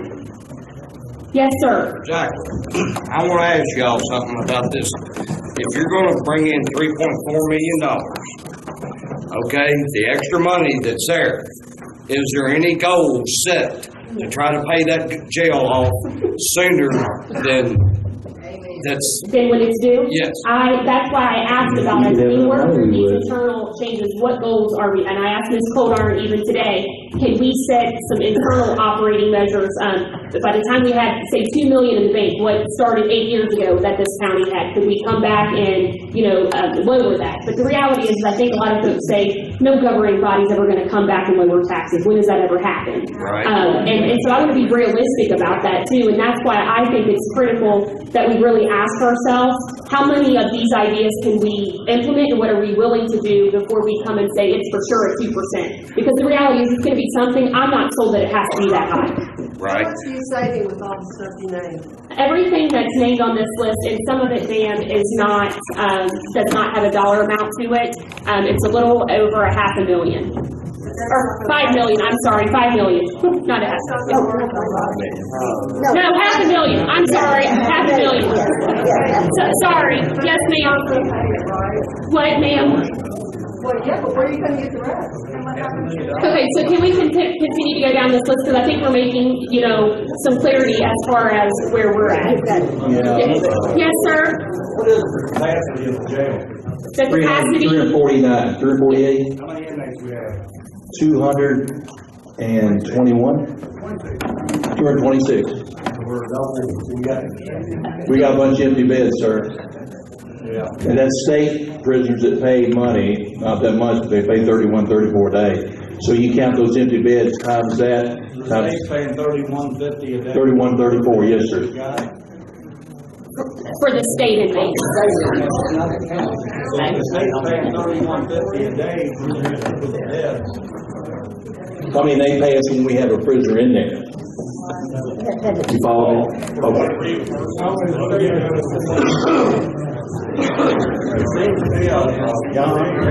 Excuse me, I can't hear him. What'd you say, sir? With all the drugs going on in Grant County, I think we can fill them beds.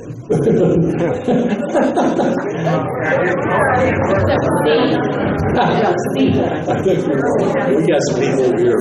Yes. As you're talking about the jail, I have a question about that. Does it take up, from what I read, I think it takes up about 35% of the budget, is that correct? Yes, ma'am. Okay. If we're gonna talk 35%, why do we keep the jail open? Can we not partner with a county nearby? I have tried to do a regional jail to help out on that, but they don't want to partner with us because we've had some problems in our jail. Not because of Chris now, but because of things happened in the past. It sounds like the jail is eating us alive because It is eating us alive. Because you have a lot of maintenance issues, you have a lot of lawsuit issues. To me, it sounds like it's a sacred cow. Why? We tried to close it. It got real political, and then the people in the surrounding counties, instead of giving us a good rate to house prisoners, they doubled it to make more money. I'll just say straight up. Like one county was giving one county $34 per diem, and when I asked for a price, they gave me $66. There's not a limit what they can charge in another county? No. I don't know, sir. We find There is no out. limit. It's the governing body, along with the jailer, that will decide the daily per diem. But to answer Ms. Lowry, I'm sorry, the problem is the county is still financially responsible for housing our county obligation, which is our county prisoners. That population runs anywhere from 50 county inmates to 75 on a given month. And as we worked through that analysis, to Steve's point, the quotes came back well more than double. Some of the quotes did not even include medical expenses.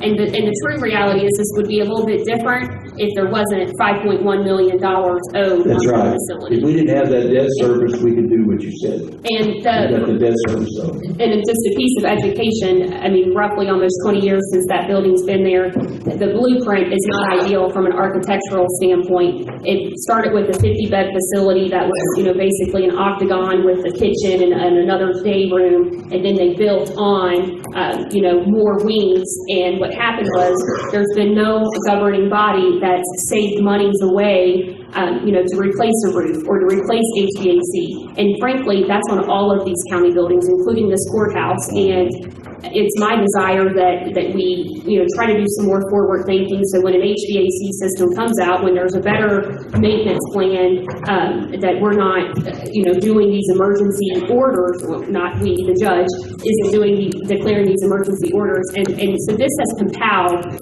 over almost 2 decades. And it's coming to a head. The perfect. That jail is 20 years old. And any HVAC guys on here, what's happened to your air conditioners in that many years, they weren't properly taken care of. They are now, but they weren't properly taken care of. So you owe $5 million on the jail, is that over? We owe 5.2. And by the time you do all these, corrections or maintenance issues, you're gonna add another how much? It's unbelievable. It's just like a daggone train, it keeps on rolling.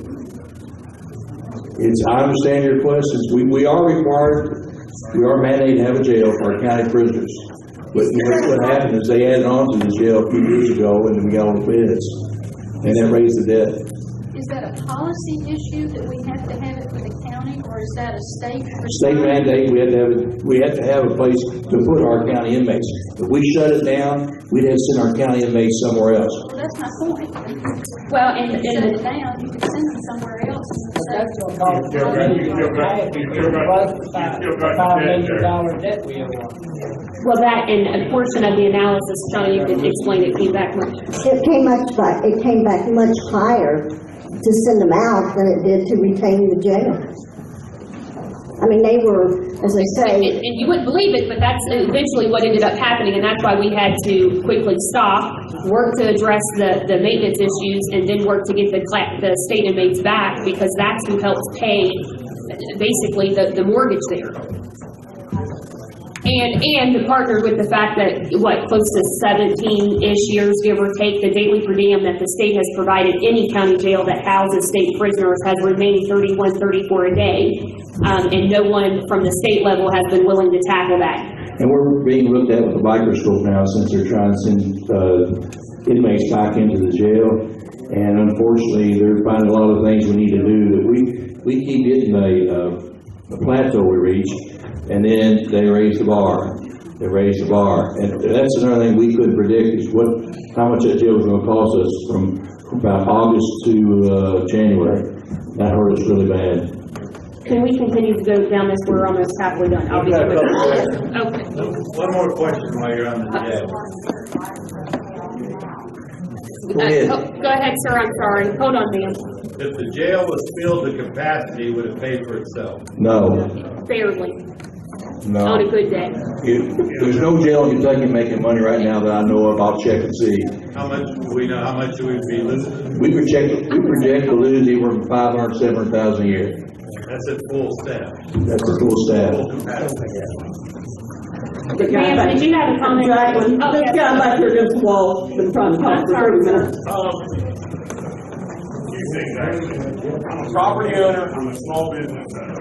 I'm tired of constantly going to the same well for your revenue.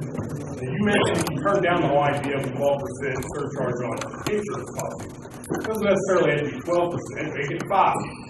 But if you do that, there's retired people and poor people. In many cases, they're the ones that use these so-called services the most. Why shouldn't everybody have some skin in the game?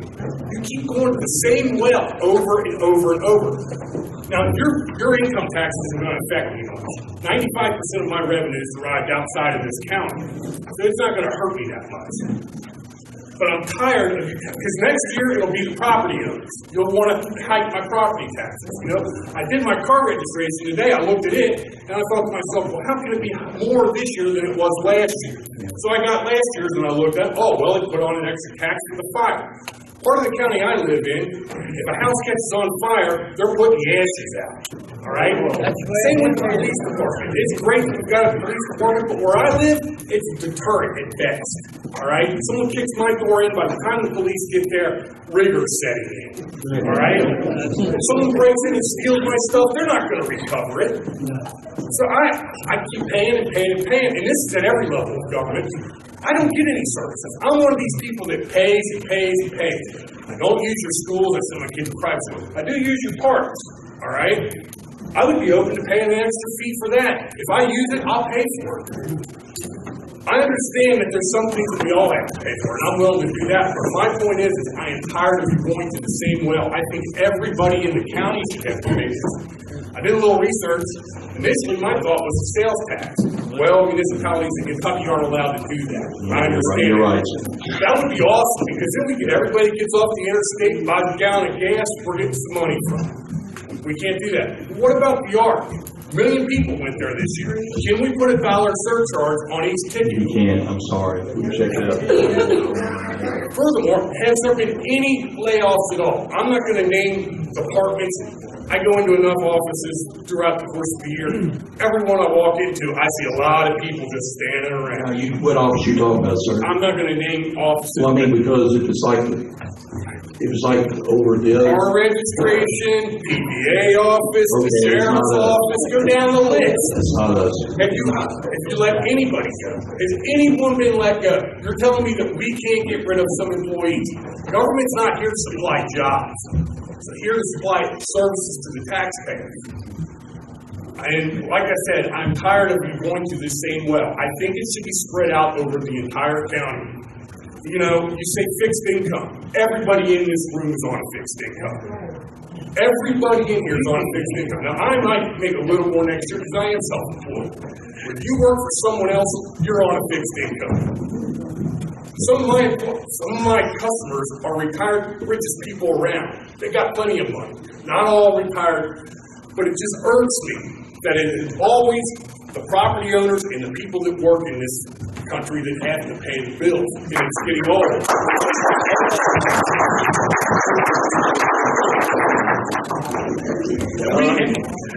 We're the ones that don't receive these services. We pay for all the services, but we don't get them. Okay. Where do you live, sir? I live in Holbrook. Okay. John? Thank you. First off, I want to know, I've heard a little bit about heard the term, and I was going to use it, I got one up on it. But anyway, sacred cows. I'd like to see a list of these sacred cows that some don't want to cut, some do want to cut. And I say cut something out of everybody. Everybody. I'm not too good to be different. I'm retired, not of my own choosing, but I'm retired. I can do something extra.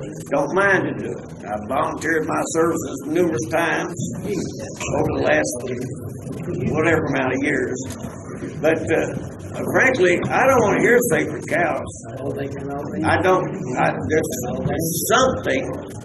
Something can be taken out of each and every one department. What do y'all think? Everybody, every department, something can give. Give me a pencil. I can do it real quick.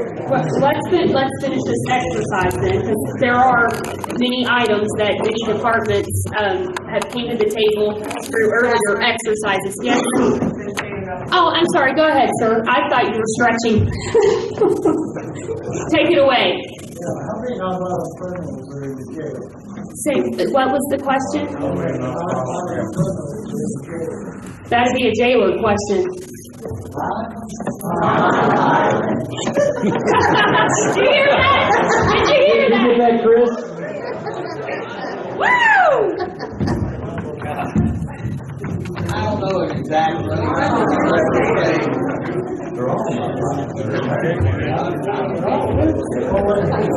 It's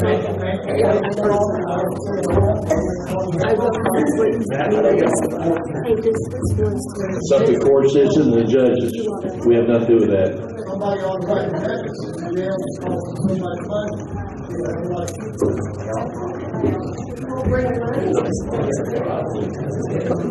What was the question, sir? How many non-violent prisoners we have? Chris said about. Okay. We don't know. We can find out. I yield to the elected jailer. Yep. Somebody ought to recommend it to the jail, to the judges, instead of trying to feel, jail officers not to pay for it, so. I do know that the judicial service center, the folks that are in those capacities on behalf of the county, I think that they work very hard, for alternative arrangements, whether it's house arrest or work release. I don't feel like, right, I mean, and I could be wrong, maybe there's a little bit of gentle nudging that could be done with it, but I feel like those judges probably do a good job with other alternative arrangements. Many of those county prisoners are mostly. They always bring up what other counties are doing as far as raising money. Why don't they bring up something like other counties are doing, take prisoners out of the jail and let them sit at home? Right, and those programs are in place, sir. The work release, home incarceration, and is there other forms? I just know, and I only know that because I used to work there. I do know that those programs are implemented and at play. Again, I'm not the jailer, but I don't believe that the jail is probably full of folks who are waiting on trial that have not gotten their sentences yet, in addition to state inmates who are sentenced. At any given time, we typically have anywhere from 50 to 75 county inmates, and probably the bulk of them are waiting for their trial to take place and are not deemed final sentence from that standpoint. And I mean, I feel pretty confident. I'm going out on a limb. I don't know if like Leslie Knight's here and Mr. Funk.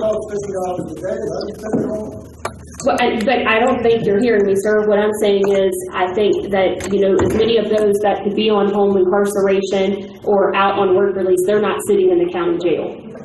And those, to your point, would be the non-violent offenders. I'd like to have a check on that myself. To see how So tomorrow, you get with that gentleman. He's your elected jailer, and he could relay that to you.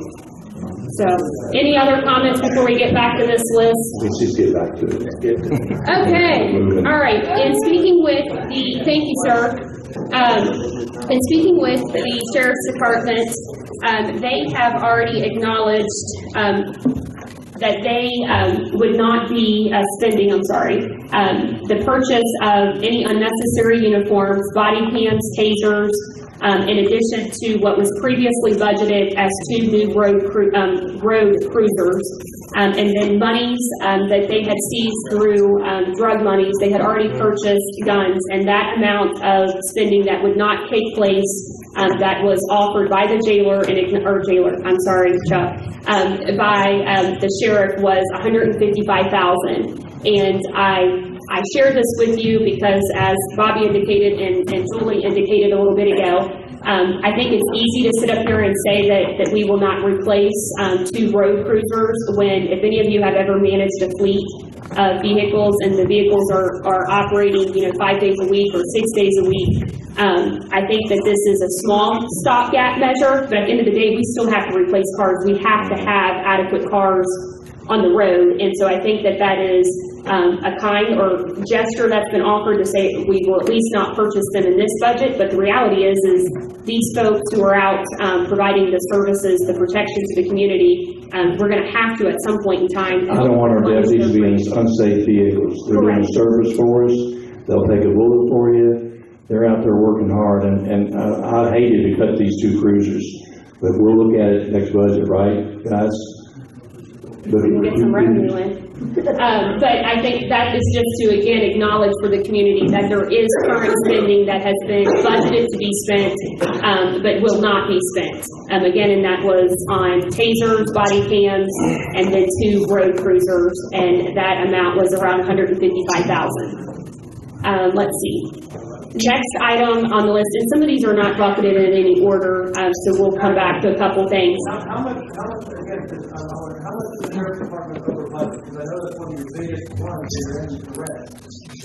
What do you mean by over budgeted? What do you mean? How much are they over budget? I don't think they are. They bring in that pension judge, the definition of over budget, you bring in $1 million, you spend 1.7, that's over budget. Chuck, are you over budget? Thank you. $1 million, $1,070,000. Yes. And the court offsets our services about $600,000. Right. And that's approved on a budget. We never spent over budget. The courts contribute to court on what we provide services. How much are you, how much, according to this budget, you're going to spend roughly $1.7 million. What is the budget that they provide to the public? And how much is that down now? You're down under the $1 billion? You're down under. We haven't operated off our fees. We can't provide. For me to operate off our fees, we would be basically a day shift and a little bit of night on certain days. We wouldn't be able to control. We wouldn't be able to handle drug activity. So that's not what I'm after. I'm over budget. I'm not over budget. My budget is approved by the court legally. They contribute towards my budget as they do the parks and other counties. I think the question, what do you submit for them? What do you submit as a budget? How much money do you submit as a budget? About the 1.7 million. You submitted 1.7. Yes. They approved it. That's correct. And I turn money back to the court each year, so I don't know all the budgets. Then why is that? Okay, if you don't know the budget, how come your fee point was a general fund? Because I can't generate enough fees to operate my office sufficiently to provide service to the county. That money won't come regardless. The 1.1 million? Yes, it's going to come. That can't provide the services that I provide now.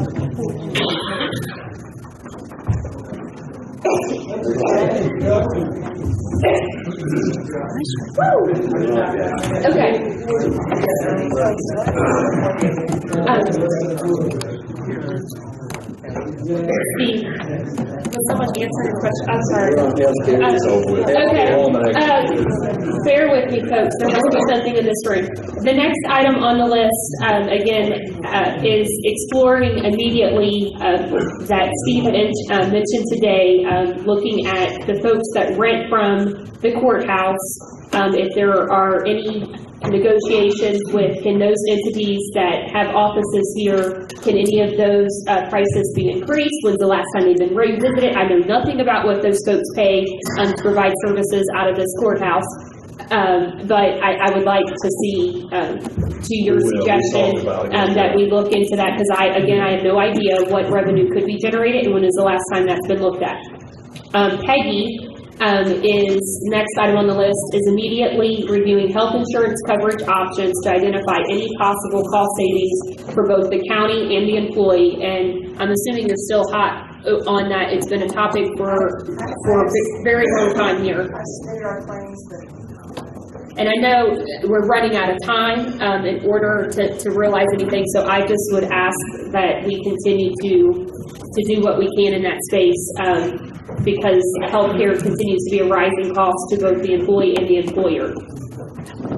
Another line item that has surfaced is to look at if there are any unnecessary part-time positions within the bailiff's position, which I do not know, through the Judicial Center. The majority of those monies, $9 an hour, is considered a pass-through through the AOC, and the county pays the remaining difference.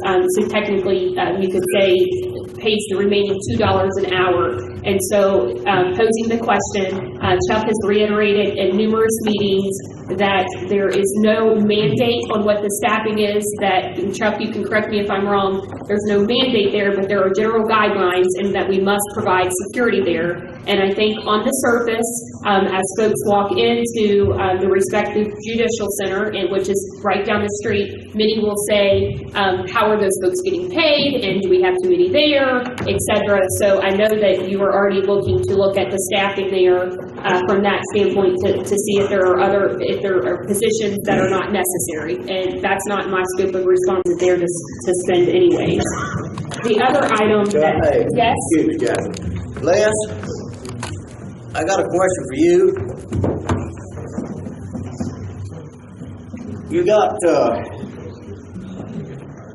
3 tornado sirens that are not working in the county. Is that money supplemented through grant monies, or what do we need to get them tornado sirens? He's worked, Les, you want to tell him? He's back behind you. Who's behind you, Steve? I've already soft bids on those. It looks like we're only going to have one vendor that's going to be able to bid on them.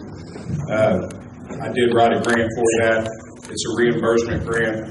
We get, it'll cost the county about $1,600 to repair those 3 sirens. Those sirens have been busted before I took over as EM, and have been down for several years. So we will recoup the money back from those repairs. And the judge and Pat said that they thought we really needed to get them fixed. I mean, it's been 2 years and we've been kicking that down the road too. So if a tornado blows through, don't come screaming to me that you didn't hear a siren, because I've been on them to fix the sirens, and it never did get done. Did they give you a time frame? It has to be done before November.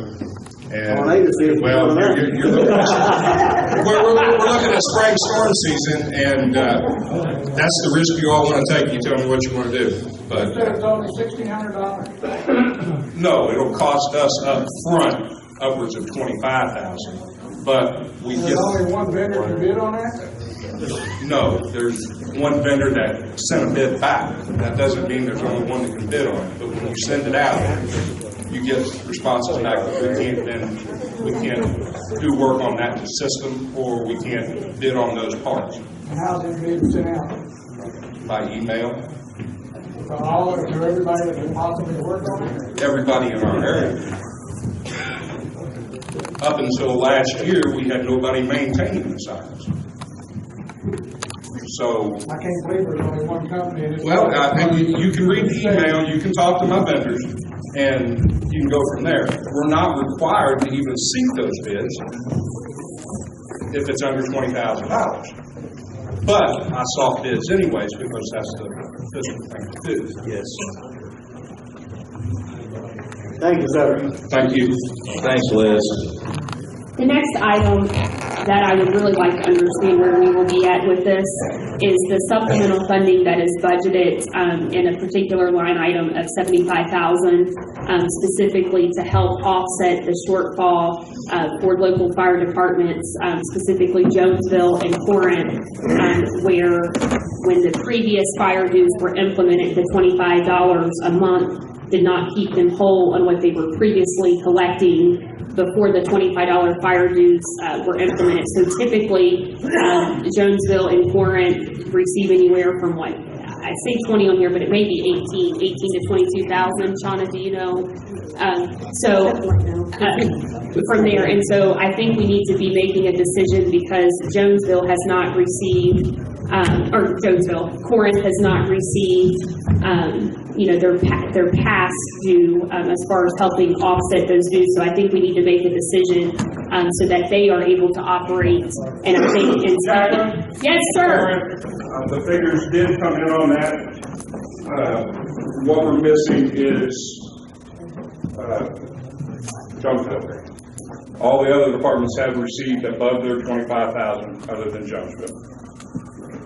Correct, but the way that this has worked in the past is the amount that they had previously received, and this really honestly is a discussion that needs to be relooked at overall for this countywide, because the $25 fire dues It's a totally different discussion. Yeah.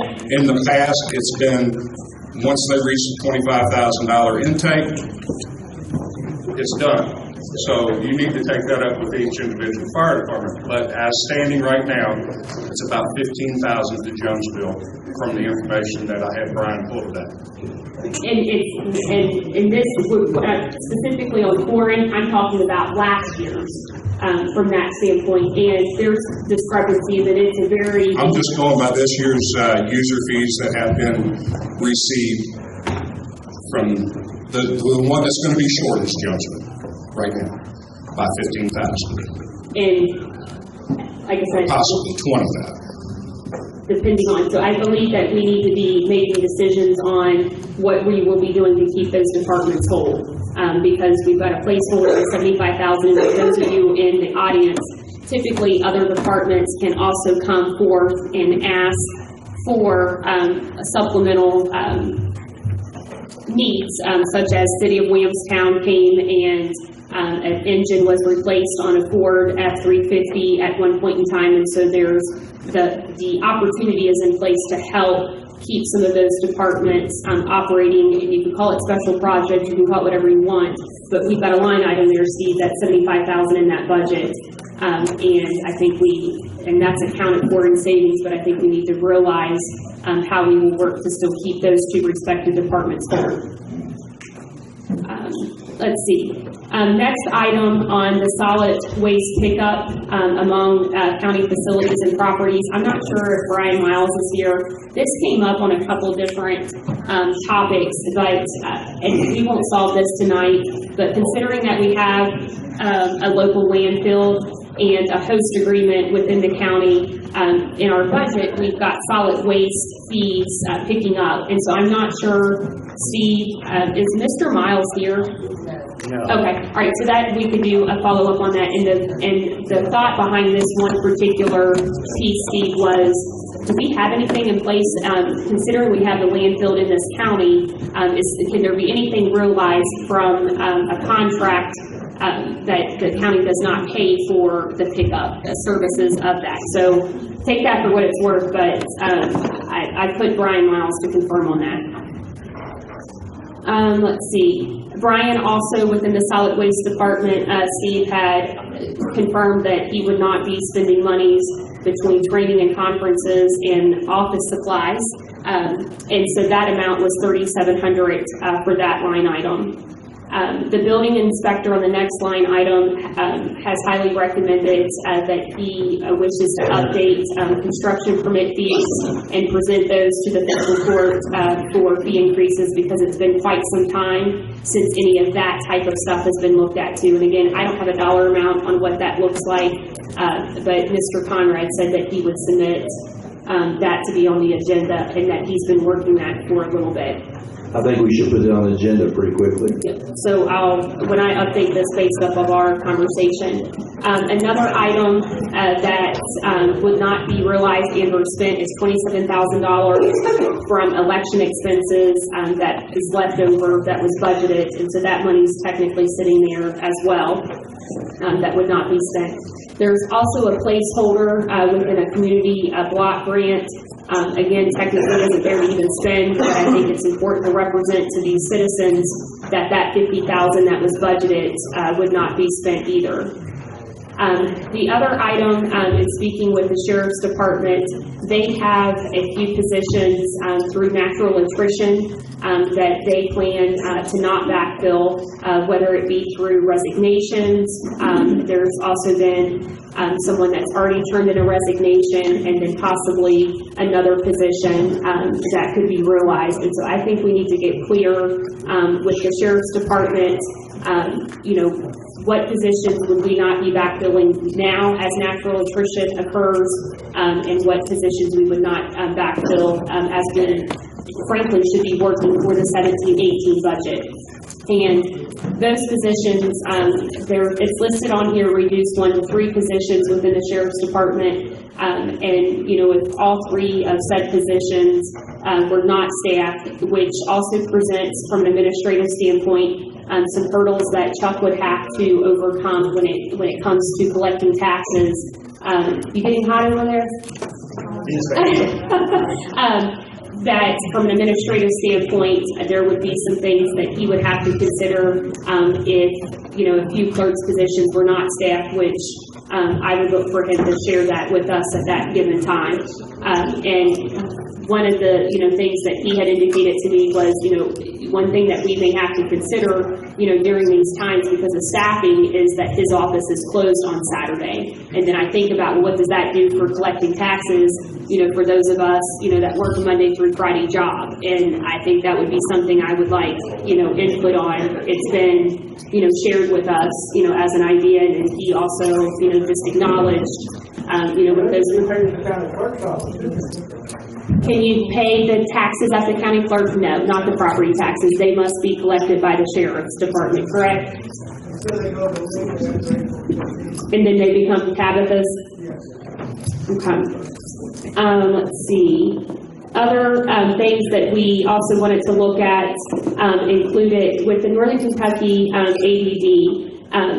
Is it required that we continue that services, or we get a lot of grants from there, a lot of help and everything. Every county. But I was just looking at the fact that we don't have money, so we're probably not going to be seeking a whole lot of grants, extra grants. And so someone had just asked me, and I said, I'm not sure, but I'll add it to the list. It's not something that I think I would support because I think we need all the daggone resources we can get to work our way through this. I would like North Dakota. Okay, and where are you? I haven't really said it. It was just something that came up. I thought, I'm not sure. Let's see. I don't know how folks feel about this, but within our county policy, this actually came, I don't know if she's still here or not, but one area as we look at long-term within our policies and procedures, our personnel manual, how holiday and vacation days are paid. And this really comes up a lot at the jail, more so than probably any other department. And especially considering that they work, 4/12s and off 3, and that crazy schedule we have going on over there. I know it's common in industry, like in factories, but for whatever reason, the vacation and holiday pay is paid at 1.5 times regular pay versus straight pay. Is this an area that we can consider, because vacation and holiday is considered time work? So anything over 40 hours, when you're figuring overtime, it becomes time and a half. And so I don't know if that's required by law, and I'll yield to Joe on that, but I think as we look at the policies and procedures and we're looking at saving money, we may want to consider that vacation and holiday not be considered time and a half once you reach 40 if you're taking vacation during the time. So I just think, playing devil's advocate that we represent the tax dollar, we should be looking at that, and that was something that came up. Now, that basically concludes the short-term options, which again is a little over $500,000 in realized savings if all of those things were directly and frankly put in place by March 1st, which continues to still yield a shortfall. And I think the reality is the reason why I went through this exercise and that I want to share this with the folks that I represent, and as we have conversated, I think it's important as we utilize your tax monies, where has some savings went, and what decisions can we make, and can we show that to you? And I think that this document at least is the only document I've been able to wrap my mind around on what changes could we implement before we come to you and say, here's some, and now what's the difference as we look at, frankly, the only thing from an occupational license standpoint. And in spirit of transparency, I do want you to recognize on this document there are some long-term options that I would like to see explored, and they're not anything that will address the immediate shortfall, or frankly probably won't even address the July, August, September, October, November gap, that 5-month gap before property taxes come in. And I share this with you because these are just ideas, and the governing body has not decided anything on these. But some of those, the jailer is working with the gentleman in this community to look at some cost-saving measures on the utilities, and that is fixtures. And I don't know if you've already met with that gentleman or not. Okay, but that, I think that is, we spend a lot on utilities at that facility, and so I would love to see that the shower fixtures are being looked at. Other things that have came up as you look at county assets that we currently have.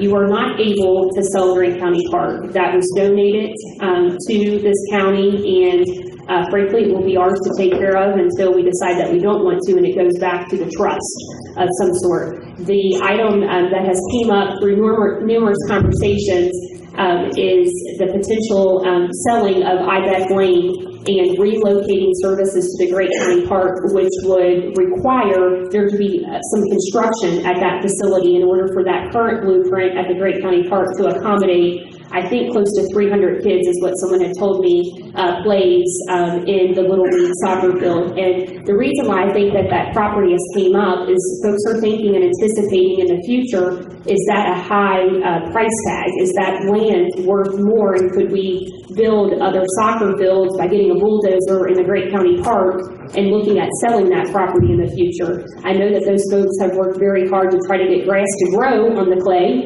and they probably wouldn't want to walk away from that easily, but I also believe that at the front of Grant County Park, that there's land up there that could be, yes. There's not enough room at Grant County Park to have soccer fields. I mean, it's going to take a bulldozer. I went up there for 4 years, but that soccer field set up. It exists. We have more baseball fields, and we don't have the room. Well, I'm just saying that there comes a point in time where we may have to look at things and do things a little differently, and it's long term. I'm just throwing this out there as a long term, because I want folks to know, like, well, what's on this list? What are people thinking? And this could be years out. I'm not sure, but I want folks to know that I think that that's something we need to pay attention to as we look at the county assets. Let's see.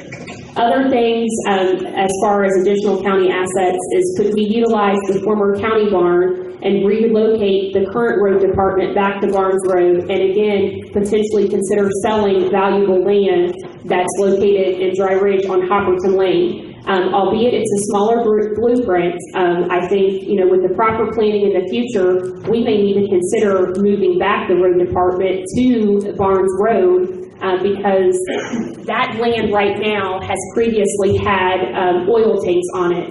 And in speaking with the mayor, I don't know if Mr. Skinner is still here, but there are brownfield grants that exist that we could potentially clean that property up and seek those grants and either sell that property or build a couple different county barns to house our equipment and potentially sell what I deem as valuable land on IBEC or on Hopperton Lane. And I'm looking again at long-term solutions that's not going to fix the immediate.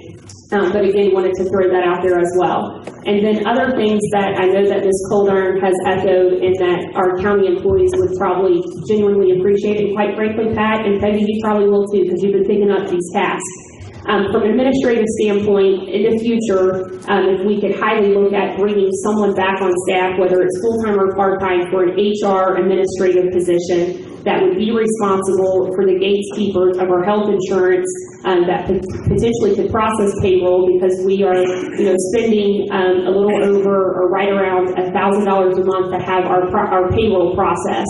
And today that's outsourced, and that's because staffing doesn't exist, expertise in those arenas from state, taxes, withholding, federal withholding, all that jazz. But I'm just saying, long term, I think that's something we need to look at.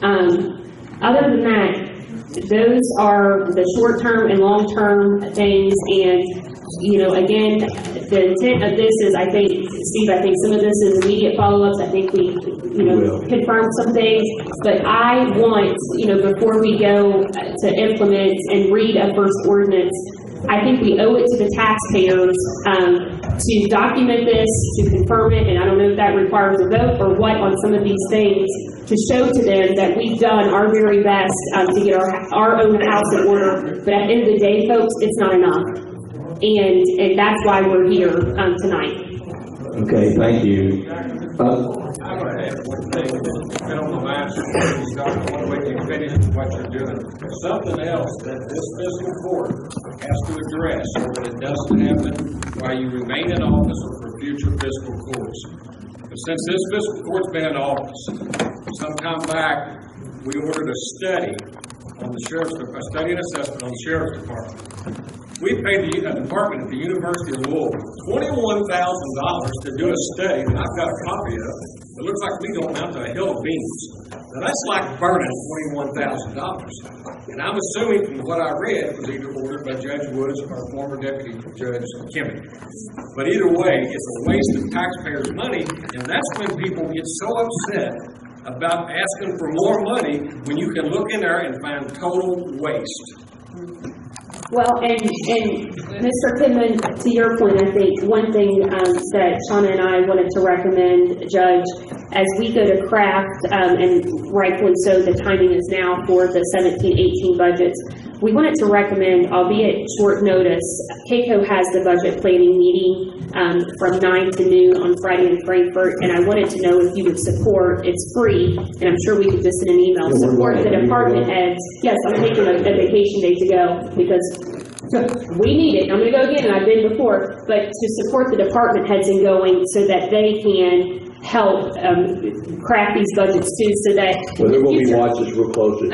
well, that is the future budgets, as even Ms. Coldart has found, there's not this inflation. I mean, because there's so many places in here that we've got placeholders to spend monies, but then the money really doesn't even exist to spend. So I would like your permission, if you would support, if the department heads are able to attend, that they come with us on Friday to KCO. Yeah, you better do it. I'm for it. If they can come, I don't know, like Steve, And like I said, I know it's short notice, but Mr. Miles, the animal shelter, if the sheriff wants to go, and again, I know that it's a free You're service. welcome. I'll put out an email tomorrow. And I just would like to see that they are more enrolled. Are there any questions from the audience now? Going back to that. Lady back here. Yes, ma'am. Ma'am, can you come up to the mic? I can't hear you. Building up there that's empty, they still own that building? Yeah. Oh, Phillips. Okay, will they be paying property taxes on it? That goes to the city of Williamstown. Yeah. I think as long as whoever owns the property is responsible to pay the property tax. Will they be renting it out to another company? They're looking. So Is Rick get still more here? revenue in here? Lady left. They're looking hard right now. Jamie, Do doing you that? know any insights into that building? Do you want this mic? Performance Pipe owns that building, the city does not.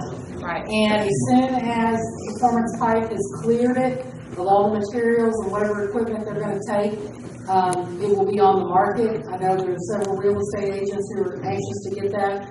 The Kentucky Economic Development Cabinet, I've been working with them. They're willing to help us market that facility.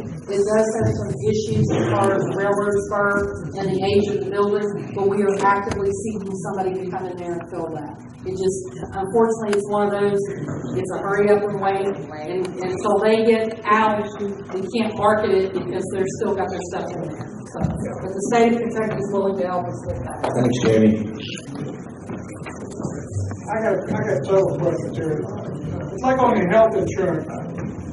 Is that bidded out every year to different companies, or you all use the same? I'm talking health insurance, employee insurance. Oh, sir. Insurance. You don't even want to know. None of that's bidded out? Well, we have been, I broke the checks with several companies, but this year, a lot of them want us to go to other companies ourselves too and see if we could get a better bid. You're talking auto insurance and all that, you're talking your fuel for all your vehicles. Is any of that bidded out, the maintenance on the vehicles? Is any of that bidded? a lot of the, actually, Whatever they want to pay. a lot of the maintenance is done by the mechanic. And Mr. Tatum, are you still here? At the county barn on Hopperton Lane. We was asked about insurance on the vehicles. I'm talking about all the county vehicles. As far as maintenance, majority of those, like oil changes and that, are handled at the road department. As far as the insurance premiums on that, isn't the insurance provided through KCO? Yeah, KCO's, well, they're the Kentucky Association of Counties, and in the past I've seen, now I've only been judged 2 years, they're very, very competitive. But I could certainly jot that down as something that maybe Pat could follow up on. Because, a lot of places have to bid their stuff every year. But to your point, the fuel, how is the fuel done? Well, she knows. I know, but she knows better. The fuel is done, through a company, called Voyager Fleet.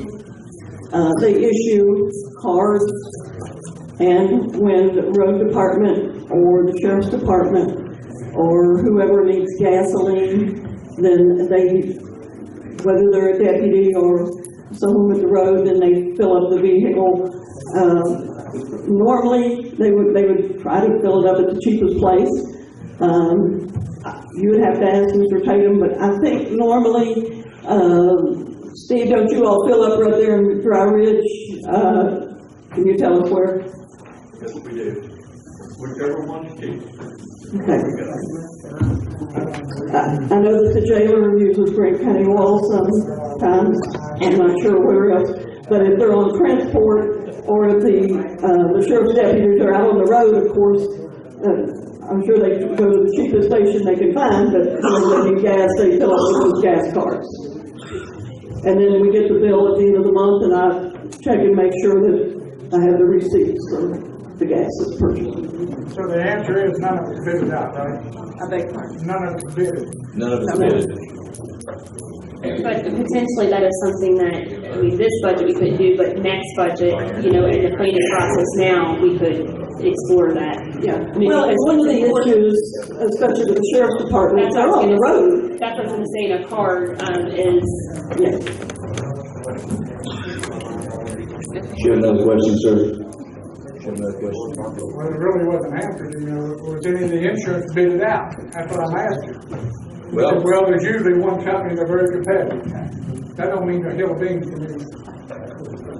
If I go for insurance, I go look at 6, 7, 8 different companies. And believe me, there's a hell of a lot of difference, 6, 7, 8. I can tell you that the health insurance, as we have represented, county employees and folks who have attended these meetings for several months and frankly, probably over a year plus, the health insurance has been in the queue to have something done with it as far as quotes. In the past, the county has been a part of a pool, and they have just paid in monies for this health insurance, and every year you stay, your contribution to the pool gets a little larger. And so prior, if anyone's participated in any of these meetings, we have been asking for the due diligence to ensure, is that pool the best deal, or is it other options? So the health insurance, I can answer that, and I know Peggy is following up on that, and leading that exercise now. That's what I'm getting ready to I got a question here. Peggy right now is researching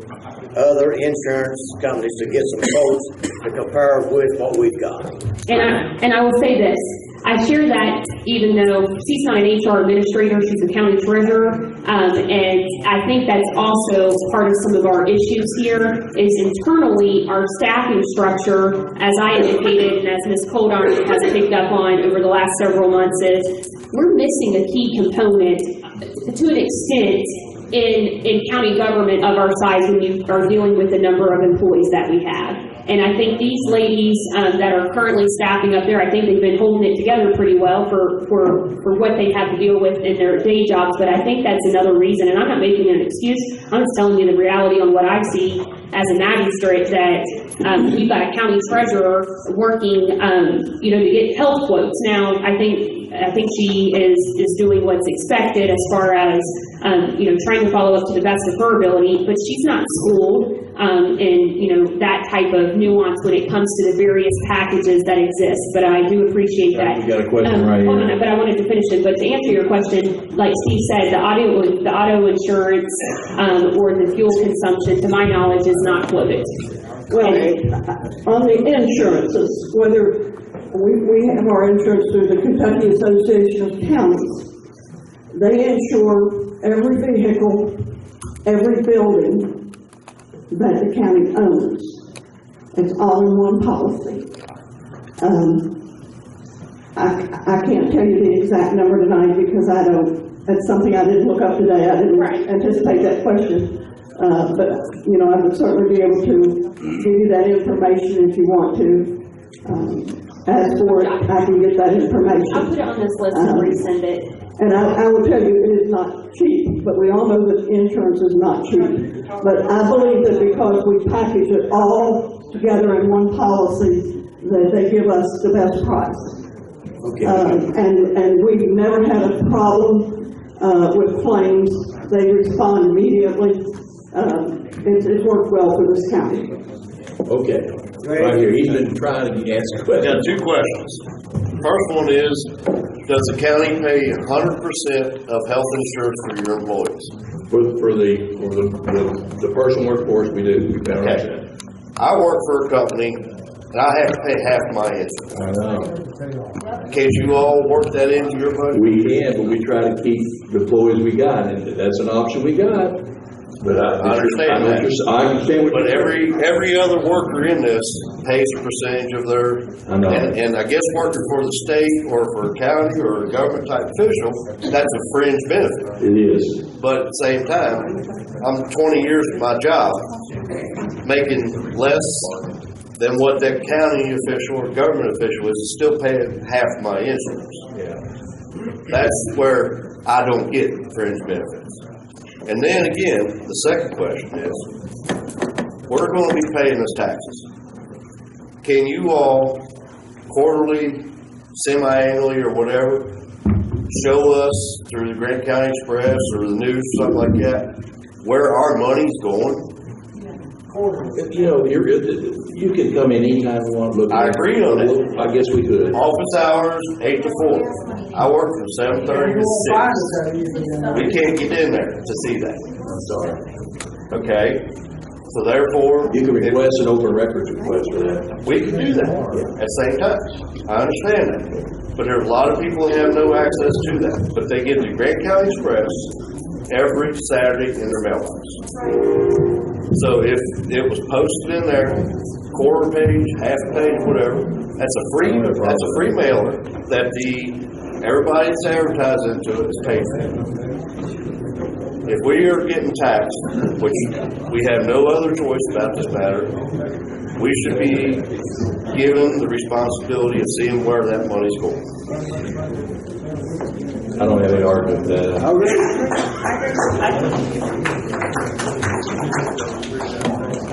Coming into this meeting, you had three proposals on the 2% payroll tax. You had 12% insurance premium tax. I'm not sure what all insurance that was on.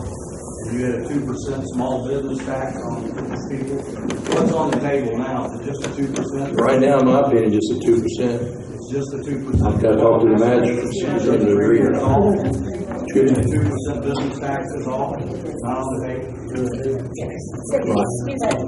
is payroll and business. She's saying something different what he's saying. What did you I say? thought you said it did not include the 2% net No, profit. the 2% tax on the ordinance as it is written right this minute is 2% on payroll and 2% on net business profits. That ain't what he said. The ordinance as it is written right now. But we're changing it. We're changing it.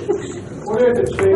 I couldn't hit her today before the meeting, sorry. Because we got some information. Those figures include the 2% net profit. No, it does not. Okay. I said it. It's 2% on payroll. Julie, did you make a We're note? gonna change that, Julie. I'm sorry? Did you make a note, you said? I made a note, yes ma'am. We didn't tell you before the meeting, no. Yes, ma'am.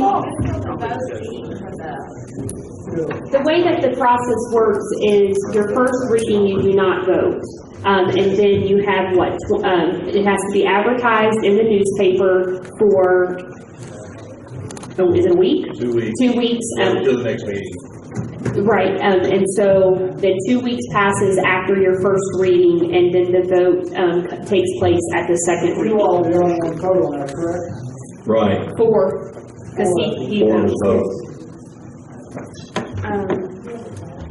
Do you already have clarity on like the 1.5%, or, oh, you do have that?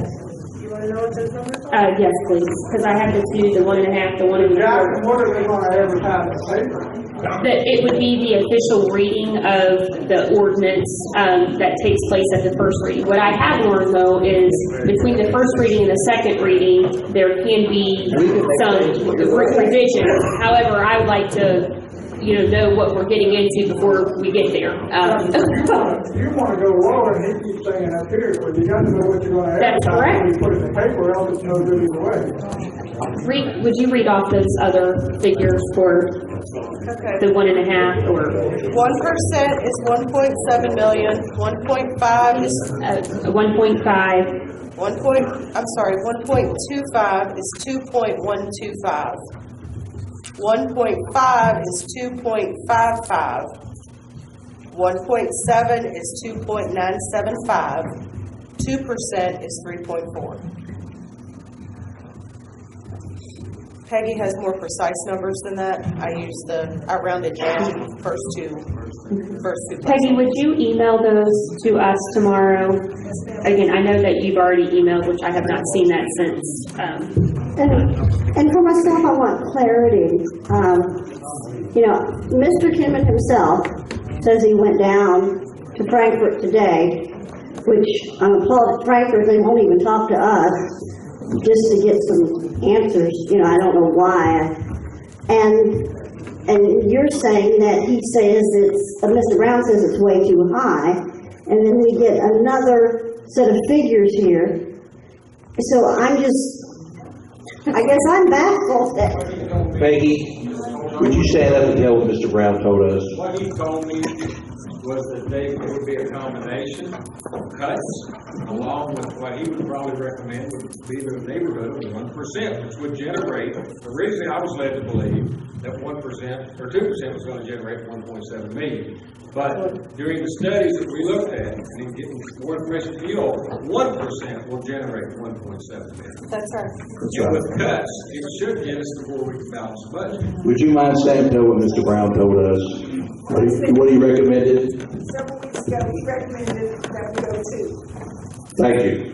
He recommended that to a couple weeks ago. That's all the information I've been Thank you, Peggy. Do with no cuts. That I was- just that thought was we went before through he the hour cut. exercise. That was before he Okay, cut. I got a question on that. You said he recommended 2. Did he recommend any cuts along the way or just the 2%? Initially, the first meeting we had with him was to go over there and see what options we had with the situation we were in. And he said the best thing to do is pass a payroll tax. With no cuts. And he didn't mention cuts. No Right, one his mentioned cuts that mention day. today is what he said. When I explained all what's going on, Yeah. then he said, well, there needs to probably be some Some cuts. cuts. If you make some cuts, you don't have to put such a high payroll tax on it. That's the difference. Well, that's what we just did the past hour. We went through that exercise to hopefully bring it along. That's been, guys, that's been. I've sat in 2 or 3 days worth of meetings, and some of them with a couple of magistrates, and every time I was under the impression that they also thought, and there were many other business leaders there, that there probably should be some cuts. Oh, I don't have a problem with that. Yes, I think Okay, that. you just went over some. John, I broke the shop, Bobby had to be out of town, but, I tried to speak in private, wasn't out of line. Well, and I think that's the best we could do as far as a compromise when it comes to the given situation is to realize what internal cuts that we have been impressing upon, official communications to be sent, budgets amended for what it's worth, and then to really put the paper to pencil on what percentage of an occupational tax, not including a net profit, within that occupational tax, is what we need. Jack, one thing, maybe, Ms. Coldar, you referenced the fact that y'all had trouble getting in there to see them. I drove over there without making, well, I did have a friend of mine, Mr. Wright, used to be over that department, he played softball with him, and against me, thought he hated me because of the way we acted. But he overlooked all that. He made a phone call, and I got there, and they said, when are you coming? I said, I'm here. I didn't call him, I said, I'm here, I'm in the parking lot. And they actually scheduled around some things and got me in, and I met with, like I say, the attorney, Bill Pollock, and Robert. But when you say you have trouble getting in, they both reiterated to me that they really feel like that we have a dysfunctional fiscal body right now, that you all wasn't getting along, therefore it was hard to get anything accomplished. That wasn't pointed at you three, it wasn't pointed at Steve. Overall, he said he felt like that you did not have a good communication between one another. And I have heard you all say that in the last meeting here, the communication has not been good. I've heard that comment made in the fiscal board meeting. All I want is the truth. Thank you. So I'm a business owner in this community, I'm a property owner in this community, my children go to school in this community, I live in this community. My question is, okay, so let's say that everything is truly rainbows and butterflies, and all the departments are friends, and it's no one's fault, no one's to blame, it just, congratulations on here. So let's say all of these cuts get made, we take it up, on ourselves, to be polite, this extra 2% tax, then what? Because I feel like all that's going to happen is that we are made to believe that, we're going to pay this tax and overnight everything's going to be great. But in fact, you're just raising the price to ride a never-ending merry-go-round. My grandpa used to say one thing, he said, if you put lipstick on a pig, it's still a pig. And right now you're asking the citizens to purchase the lipstick and believe because you've said so that it's going to be a prize mule. Now let's be factual, it's not. So until we realize what the underlying and the grassroots issue is that got us so far in the flipping hole, how do we expect that anything is truly going to change other than us being more upset that we're paying for something that in 2 more years we're going to be back in the same situation and everyone's going to say, well, my God, I'm sick, in your own words, I hate myself that I didn't do something sooner. You said that on the news, sir. Yeah, I did. So what exactly are we doing If I done it sooner, would doesn't happen? if I done it sooner, would your reaction be any different than it is now? Absolutely it would. To raise taxes? Absolutely, because here's the fact of the matter. If you wait until the judge is at your doorstep or your car is getting towed or whatever to pay, to start worrying about where your bills are being paid, shame on you. And that's what we've done. So basically, as a parent, if I wait until the last minute to pay bills, and my house is being foreclosed on, or someone's coming to repo my car, and then all of a sudden I go to my little girl's room and I shake her piggy bank real good, hoping it's going to pay the bills, that makes me a pitiful parent. And right now, you all are the parents, and we're the children who are emptying our piggy banks because you've waited too damn long. That's the fact.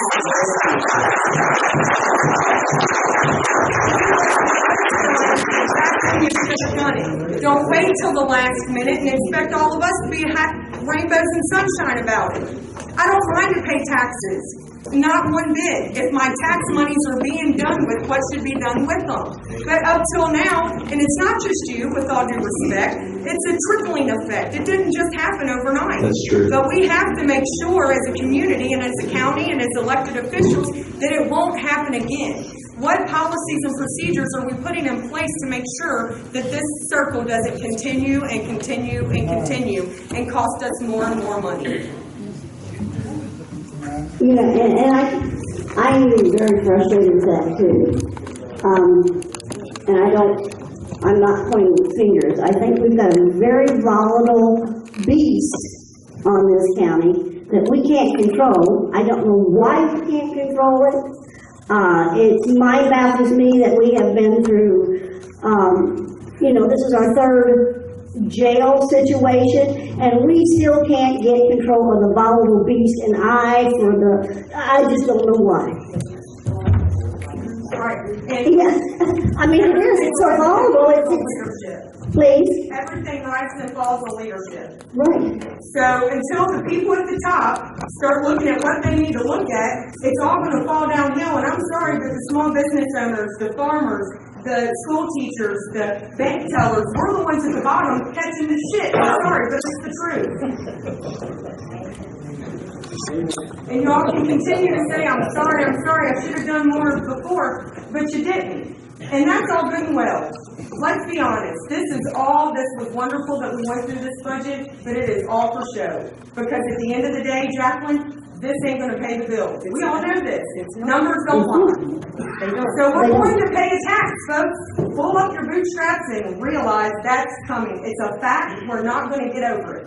But what we can get over is making sure that there are policies and procedures in place to prevent people from feeling sorry that they didn't do more sooner. Thank you. Any questions, Joyce? No, I'm okay. Oh, go ahead, back there. Hey, first of all, I'd like to thank you and magistrates. I know that you all work many, many hours on this, and we appreciate it. I guess my problem is with the economics of the entire situation. I believe Cindy, is that correct? Stated that we needed $2.5 million. We need to borrow $2.5 million, but we need to increase taxes by $3.4 million.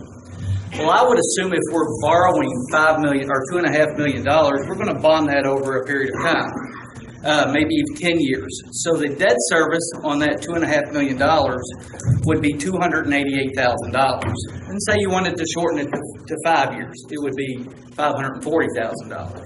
So you're asking for a 2% tax, which will increase revenue at $3.5 million. So where is the other $3 million going to, assuming that we take it over a 5 or 10-year period? And is there any way that we can take a look at this with all of these cuts? I challenge each department head to get a fiscally responsible with their department and meet that budget each year. I would recommend going 20% over the budget if you have to. Just get the daggone thing budgeted. Figure out how much you're all going to need on an annual basis. Back it back, and if we can go with a 0.5% tax or a 1% tax, let's do that instead of the 2% tax. Okay, thank you, buddy. Thank you. Okay. My point is, you say you need $2.5 million, but you're going to generate $3.5 million essentially. And you say you're going to take the extra $1.5 million and service the debt with the interest of that. So it's actually going to be about $2.7 million, you said. So nonetheless, there's going to be an overflow. And you say you're going to put that in savings. Why should I believe that? Where has it been for the last 20 years? You've used it all. You'll spend it like every other government does. You'll find a way, a need, a good cause that has to be met, a mandate, and you will spend it. I guarantee you we will be back here and there won't be a penny left. You will spend all $3.5 million. Because that's what governments always do. They spend more than what they ask. Okay, thanks. Anybody else? Oh, back there. Camera guy.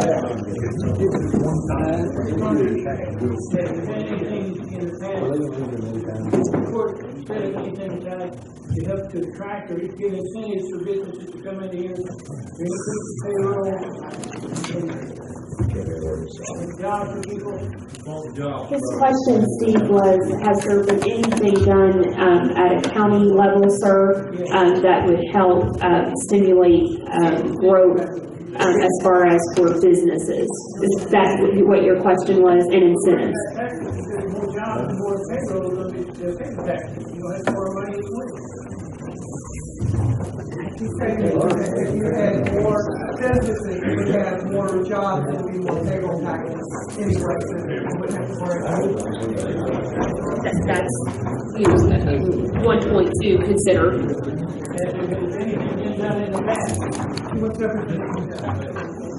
I can't technically speak on, the past as far as if there's been certain incentives, attracting certain businesses or companies here. I've been told, albeit my age, I've been told that there have been times like in the 90s and maybe beginning of 2000s that there had been some things, but with all due respect, I do not know those particulars, and maybe Jamie knows more in the economic development space, but I do think that that's something in her role that she's helping facilitate, because sometimes it comes down to municipalities like organizing a TIF, which is a taxing district that would help build the infrastructure of roads and utilities and such, but I'm not aware of anything more recent. And some of those incentives, include tax breaks on property and different things. In fact, I think some folks are finding property tax bills that don't really add up. And my only reaction to that is that they came in With the Industrial Development Authority. The Industrial Development Authority back in the late 80s and early 90s was able to purchase property and turn that into industrial prospects, which is why you have the industrial park at Crittenden. Back in those days, land prices were cheaper. There was more money to do incentives like that with. As inflation increases, things happen, that money's dried up. I'm not aware of local incentives other than you can set up TIF districts, which is what the ARC did, which is what they did on the Patno property, which is what they're looking at in Dry Ridge for the hotel and motel development. Now, when you get at the state level, you're talking a lot of different incentives that are available, but certain businesses have to meet certain criteria, which is what I'm facilitating with the Economic Development Cabinet. We've had a lot of interest in the last 6 months from industry. We've had a lot of interest from hotels and restaurants. Unfortunately, it just doesn't move as quick as we would all like. And one thing that's impacting that, and you can ask your local realtors, a lot of the folks that have developable land, and especially where the infrastructure is, those prices have gone through the roof. And somebody, even if they're a big corporation, let's say, I'm going to use McDonald's because that's just the one that comes to mind, even if they had $8 million, they're not going to sink it in one piece of property, because then they can't build the facility and they can't do all the things that they need to do. And some of the land in Grant County that is the most developable, that would make the nicest retail and hotel, motel restaurants, people are asking $8 million for. That's right. And I'm not against any property owner. I own property in Grant County. So I'm not against anybody getting the most for their dollar, but there has to be a reasonable, people have to reasonably look at their land and say, while I would like to get $8 million, maybe $4 million is more of a reasonable price. But we are working with the state on trying to get companies here. It's just not an easy task. And the thing that a lot of people don't understand, you're not just competing within Kentucky. You are competing with every community across the United States. And a lot of places that are bigger than Grant County and have more industry and have more tax base can offer more incentives. So when you're competing with those, we're down here somewhere where other communities are up here. We're working hard to try to get business and industry here. But again, these folks are faced with a difficult task. But the reality is, they pass an occupational tax, it's going to be even harder to get more businesses to locate here. The net profit tax would have been extremely detrimental to not only our small businesses, but our large businesses. And you can say, well, Dana employs 400 people, let's say, and I'm using that as a ballpark. 500, thank you. The reality is, if you look at Performance Pipe that employed 65 going out of business and the financial impact that that's had, you just think about if Dana were to pack up and leave, what that would do to our community. And I'm not making light of the decision you all have to make. It is a delicate balance that you are having to strike. But it's not just that, it's not that easy just to go out and say, hey, company, come over here and locate. They're looking at what they can get out of the community. They're looking at what the infrastructure is there. They're looking at the labor force.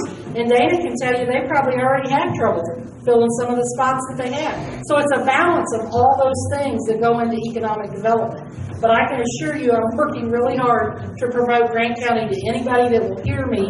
And we've made some good inroads in Frankfort, and the Economic Development Cabinet has been great to work with, and they're trying to work with us. This is not going to help us attract business, but we have to have the reality of what it is, and we have to overcome. But local incentives are tough when they don't even have the money to make the budget. You're not going to see them offer local incentives. That comes in the form of those TIF districts, which then when you set up a TIF, usually for about 10 years, the folks that work in that TIF district already are paying an occupational tax to offset the cost of the infrastructure of that project. So that's a question that I posed to them after they first started talking about this. Because TIF districts are capped at a certain level. So if the county puts in an occupational tax, does that mean the folks at the ARC who are already paying into the TIF district occupational tax, will this be on top of what they pay? Or is it capped at a certain level? And I don't know if we have that information yet or not. Have you explored that? Because I was under the free tax. What I want to say to you is Florence, Kentucky has a lot more taxes than we do. Right. They're booming. Right. But they also have a lot more business. Yeah, but that's because of it. Right. Nobody's saying out of the room, can't count it, a lot of things from the tax.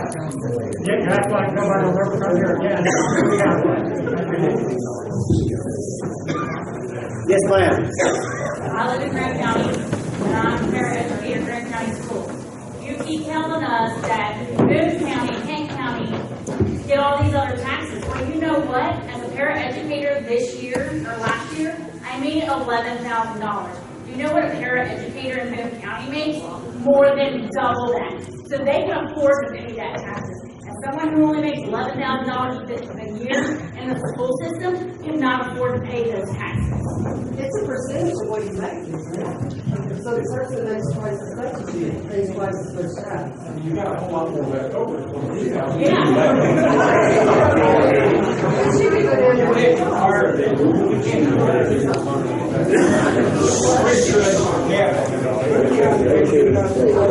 We got a question back there in the back. The guy with the t-shirt. Hold on a minute. Hold on, everybody, please. Sir, I can't hear you. Everybody's talking. Could everybody calm down, please? I want to know if this tax is going to be put on, or if once this money's raised, they're going to have sunset clause on it where it go away and be reviewed in the future. There's going to be a date when it's going to end, and you come back in here and say, well, we don't need 2% no more. We just need 1%. We're going to review it each year, sir.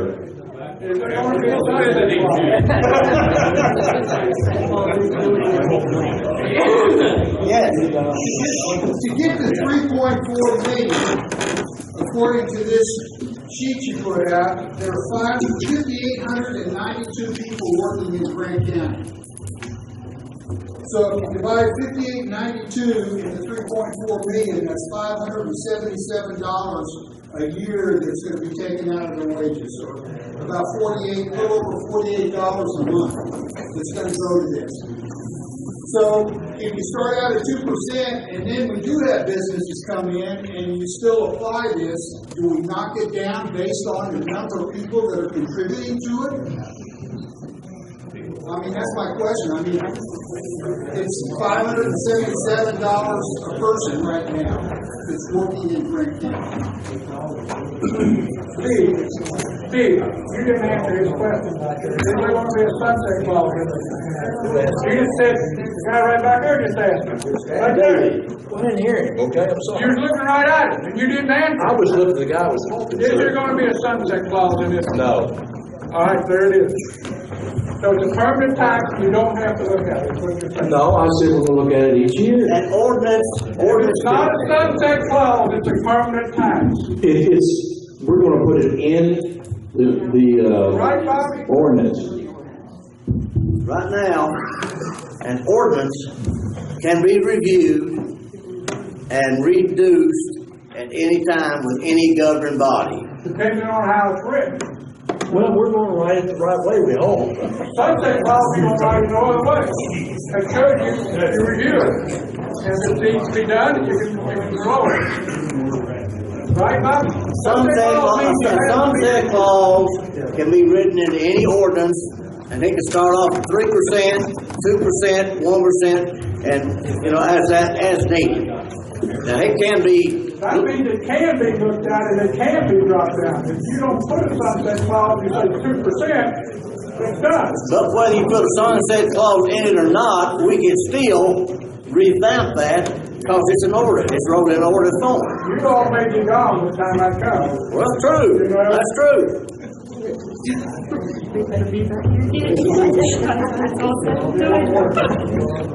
Okay. It's getting late, but we'll still take some more questions.